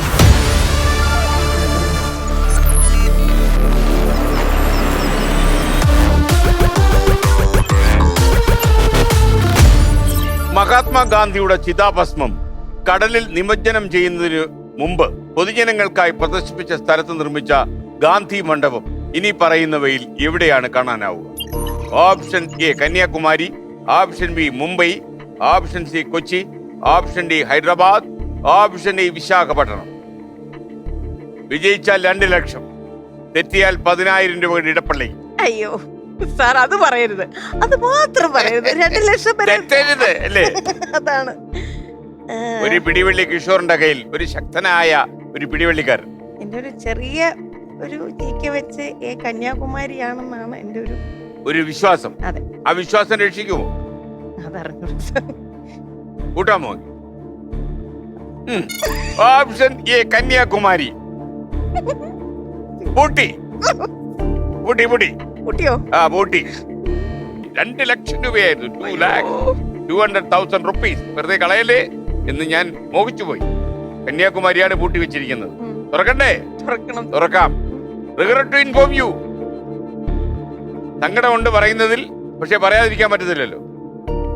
ഹാർട്ട് വേണമെന്ന് ചെക്ക് ചെയ്യാം അല്ലേ? ഇപ്പോഴാണ് കുട്ടേട്ടാ വാച്ച് പൊട്ടുമോ നോക്കട്ടെ. ഹാർട്ട് ബീറ്റ് മെഷീന്റെ ഇത് കുന്തോടിയോ നോക്കട്ടെ. Okay, ready. 135. ഇത്രയൊക്കെ BP ഉണ്ട് കേട്ടാ. 135 രക്ഷപ്പെട്ടു. അപ്പോ കന്യാകുമാരി നിർഭാഗ്യമെന്ന് പറയട്ടെ രവിചന്ദന, താങ്കൾക്ക് 10,000 രൂപയും കൊണ്ട് മടങ്ങി ഇടപ്പള്ളിക്ക് പോകാനുള്ള ഭാഗ്യം സിദ്ധിച്ചിരിക്കുന്നു എന്ന് പറയാൻ കഴിയില്ല. ഉത്തരം ശരിയാണ്. 2 ലക്ഷം. 2 lakh. ആ ദേവി ഒരു റെക്കോർഡ് ഇട്ടു. ഗിന്നസ് വേൾഡ് റെക്കോർഡിൽ വരാൻ പറ്റുന്ന ഒരു റെക്കോർഡ്. എന്താണെന്നറിയാമോ? 1 ലക്ഷം പേര് കൂവി പയറ്റി തെളിഞ്ഞ ഒരു സ്കിറ്റ് ചെയ്തു. കൂവിയത് 1 2 അല്ല, 1 ലക്ഷം ആൾക്കാർ. സങ്കടം വരും ഇപ്പോഴും. ആണോ? അതെവിടെയായിരുന്നു? അത് മൊത്തം എഴുന്നേറ്റ് കൂവിയോ? അതെ, അതിന്റെ ഒരു സങ്കടകരമായ ഒരു കാര്യം എന്ന് പറഞ്ഞാൽ ഫസ്റ്റ് ഷോ ആണ് ബഹ്റിനില്. അതായത് അന്ന് ഒരു വലിയ ഇവന്റ് നടക്കുകയാണ്. ഒരു ബഹ്റിൻ ദിനാറാണ് ഞങ്ങളുടെ ഷോയുടെ ടിക്കറ്റ് റേറ്റ്. ആര് വന്നാലും ഒരു ബീഡിയേ ഉള്ളൂ. അപ്പൊ അതുകൊണ്ട് ആ ബഹ്റിൻ പ്രദേശത്തുള്ള എല്ലാവരും ആ ഷോയ്ക്കുണ്ട്. കാരണം അത് അന്ന് ഒരു വലിയ ഇവന്റ് നടക്കുകയാണ്. അന്നൊരു ലക്കി ഡ്രോയിൽ ഒരു കാറ് സമ്മാനമുണ്ട്. അപ്പൊ ഈ കാർ ഷോ കാണാൻ ആഗ്രഹമുള്ള ഒരുപാട് പേരുണ്ട്. പിന്നെ ഈ ലക്കി ഡ്രോയിൽ ഒരു കാർ കിട്ടുമല്ലേ, അതെന്തോ ഒരു വലിയ ലക്ഷറി കാറാണ്. അപ്പൊ അങ്ങനെ ഞങ്ങള് ഷോ തുടങ്ങി, പാട്ട് തുടങ്ങി, ഡാൻസുകൾ കഴിഞ്ഞു, അങ്ങനെ സ്കിറ്റ് തുടങ്ങി. അപ്പൊ ഞങ്ങൾ എല്ലാവരും ഉണ്ട്. രമേശ് പിഷാരടി ഉണ്ട്, ഞാനുണ്ട്, പ്രസാദേട്ടനുണ്ട്, അങ്ങനെ എല്ലാവരും ആ ഷോയിൽ ഉണ്ട്. ഒരു സ്കിറ്റ് തുടങ്ങി. ഒരു പ്രോംപ്റ്റിംഗ് ബാലെ എന്ന് പറഞ്ഞൊരു സ്കിറ്റാണ്. പ്രോംപ്റ്റിംഗ് ബാലെ, രംഗത്ത് രാജാവ് എന്ന് പറയുമ്പോ എല്ലാരും കൂടെ വരും. നീയൊക്കെ എന്തിനാ വന്നപ്പോ രംഗത്ത് രാജാവ് എന്ന് പറയുമ്പോൾ വേറൊരുത്തൻ ലൈറ്റുകാരൻ അവിടെ എടാ നീ ലൈറ്റുകാരനല്ലേ, രാജാവ് വരട്ടെ എന്ന് പറയുമ്പോഴത്തേക്ക് അങ്ങനെ ഒരു രസമുള്ള ഒരു സ്കിറ്റാണ് ഇത്. രംഗത്ത് രാജാവ് എന്ന് തുടങ്ങിയപ്പോ തൊട്ട് ആൾക്കാർ കൂക്കുക. നമുക്ക് മനസ്സിലാവുന്നില്ല. ഇച്ചിരി കേൾക്കാഞ്ഞിട്ടായിരിക്കും. കാരണം 1 ലക്ഷം പേര് ഇരിക്കുകയല്ലേ, അത് കേൾക്കാഞ്ഞിട്ടായിരിക്കും. ചേട്ടാ പൊളി, നമുക്ക് ആകെ ടെൻഷനായി. ലൈവ് സ്കിറ്റാണ്, എല്ലാരും ലേപ്പലും മൈക്കിലുമാണ്. അപ്പൊ ഒന്നും നമുക്ക് ഒച്ചത്തിൽ എന്താ ചോദിക്കാനും പറ്റുന്നില്ല. എന്റെ സാർ ഒരു 10 മിനിറ്റ് നിർത്താതെ സ്കിറ്റ് തീരുന്നിടം വരെ കൂവുക. എനിക്കങ്ങ് എന്റെ ചങ്ക്, എന്റെ ജീവിതത്തിൽ ആദ്യമായിട്ട് അത്രയും നമ്മള് കോളേജിലൊക്കെ പോകുമ്പോ അങ്ങനെ ഒരു രസത്തിലൊക്കെ കൂക്ക് മേടിച്ചിട്ടുണ്ട്, നമ്മളും കൂവിയിട്ടുണ്ട്, അല്ലേ ശരി. പക്ഷെ ഇത് വളരെ സീരിയസ് ആയിട്ട് നമ്മൾ അപ്രോച്ച് ചെയ്ത ഒരു സ്കിറ്റിന് കൂവാന്ന് പറഞ്ഞാൽ എനിക്ക് ആപ്പാടെ ഡൗൺ ആയിപ്പോയി. അത് കഴിഞ്ഞപ്പോഴത്തേക്ക് സ്പോൺസേഴ്സ് വന്നു, എന്തിനാ ചേട്ടാ ഈ സ്കിറ്റ് കളിച്ചത്. അപ്പൊ ഞങ്ങൾ സാറ്റർഡേ ആണ് ഷോ. തൊട്ട് തലേ ദിവസം ഫ്രൈഡേ ഈ ഒരു ഷോ ഉണ്ട്, എന്താ സിദ്ദിഖ് ലാലും 41 മിമിക്രിക്കാരെന്ന് പറഞ്ഞ ആ പ്രോഗ്രാമിൽ ഈ സ്കിറ്റ് ടെലികാസ്റ്റ് ചെയ്തു. അത് കണ്ടു എല്ലാരും. അപ്പൊ ഇതിന്റെ ഒരു സസ്പെൻസ് ഇല്ല. ഇപ്പൊ നമ്മൾ പാടിയ ഒരു പാട്ട് നമ്മൾ വീണ്ടും പാടിയ ആൾക്കാർ കേൾക്കും, ഡാൻസും വീണ്ടും കണ്ടോണ്ടിരിക്കും. പക്ഷെ സ്കിറ്റ് എന്ന് പറഞ്ഞാൽ ആ തമാശകളെല്ലാം തലേ ദിവസം ഇവര് കണ്ടു കഴിഞ്ഞു. അപ്പൊ ഇത് വീണ്ടും നമ്മൾ റിപ്പീറ്റ് ചെയ്ത്, അപ്പൊ അവരെ പറ്റിക്കണ പോലെ ആയിപ്പോയില്ലേ. തലേ ദിവസം ടെലികാസ്റ്റ് ചെയ്ത ഒരു സാധനം വീണ്ടും എടുത്തിട്ട് നമ്മൾ റിപ്പീറ്റ് ചെയ്യാന്ന് പറഞ്ഞ് അപ്പൊ അവർക്ക് അത് സഹിച്ചില്ല. അതുകൊണ്ട് ഇവര് നമ്മൾ പറയുന്നതിന്റെ കൗണ്ടറുകളെല്ലാം ഓഡിയൻസ് പറയുക. അപ്പൊ നമ്മൾ ഇവരൊക്കെ അത് പഠിച്ചിട്ട് വന്നോ അങ്ങനെ. ഞാൻ ഭയങ്കര അപ്സെറ്റ് ആയി, ഞാൻ ഭയങ്കര കരച്ചിലൊക്കെ ആയിരുന്നു. പക്ഷെ ചോദിച്ചു, നീ എന്തിനായിരുന്നു, നിന്നെല്ലാം കൂവിയത് സ്കിറ്റിന്. ഞാൻ പറയാം, എന്നാലും ഇത്രയും അപമാനം സഹിക്കാൻ പറ്റാത്തൊരു അവസ്ഥയായിരുന്നു സാർ. പക്ഷെ അത് കഴിഞ്ഞപ്പോഴത്തേക്കും നമുക്ക് മനസ്സിലായി ഇത് തലേദിവസം ഒരു മിസ്കമ്മ്യൂണിക്കേഷൻ ആയിരുന്നു. തലേദിവസം ടെലികാസ്റ്റ് ചെയ്യുന്നത് നമുക്കും അറിയില്ലായിരുന്നു. പിന്നീടുള്ള ഷോയിൽ നിന്നൊക്കെ ആ സ്കിറ്റ് എടുത്ത് മാറ്റി വളരെ രസകരമായിട്ട് നീറ്റായിട്ട് പോയി. അപ്പൊ ഇനി നമുക്ക് 3 ലക്ഷം രൂപയുടെ ചോദ്യം. 3,300,000 റുപ്പീസ്. ഓക്കെ, ഒരു പിടിവള്ളി മാത്രം. അതെ, കിഷോർ GK-യുമായി കരുതിയിരിക്കുകയാണ്. Okay, morning.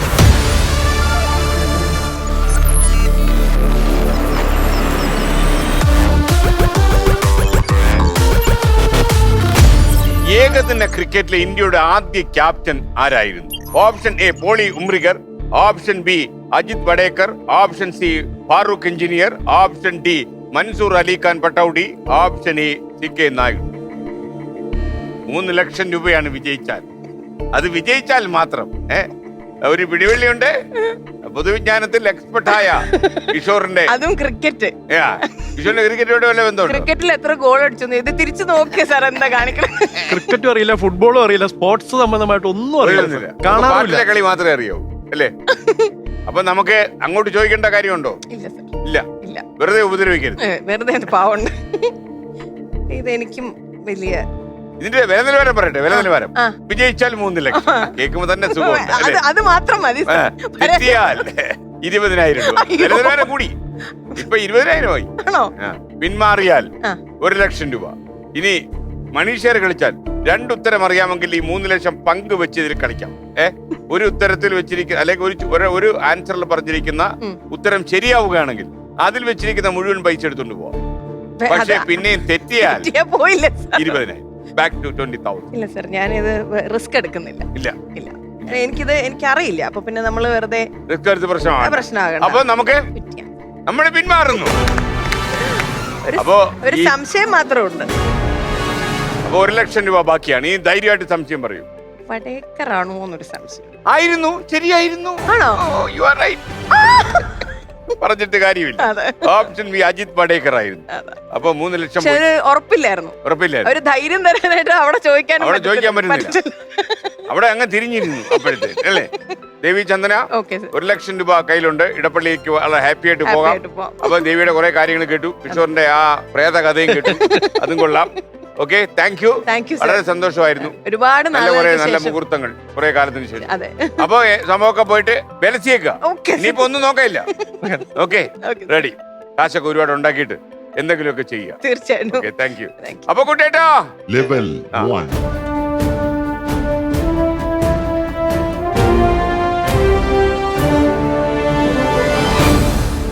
ദേവി ചന്ദന, 1 ലക്ഷം രൂപയുടെ ചെക്ക് ഞാൻ ഒപ്പിട്ടു. ഇനിയിപ്പോ നമുക്കത് വാങ്ങിച്ച് സന്തോഷമായിട്ട് അല്ലേ? അപ്പൊ ഇനി ഇതൊരു നമ്മുടെ ആ ബാബാ മാമ ഇല്ലേ, അതിന്റെ കൂടെ വെക്കാനുള്ളത് സർട്ടിഫിക്കറ്റ് ഓഫ് പാർട്ടിസിപ്പേഷൻ. ഇതൊരു ഫസ്റ്റ് റാങ്ക് അല്ലേ? അപ്പൊ ഇടപ്പള്ളിയിലേക്കുള്ള പാത നീണ്ടു നിവർന്ന് കിടക്കുന്നു. ഓക്കെ ദേവി, വളരെ സന്തോഷം. Thank you Kishore.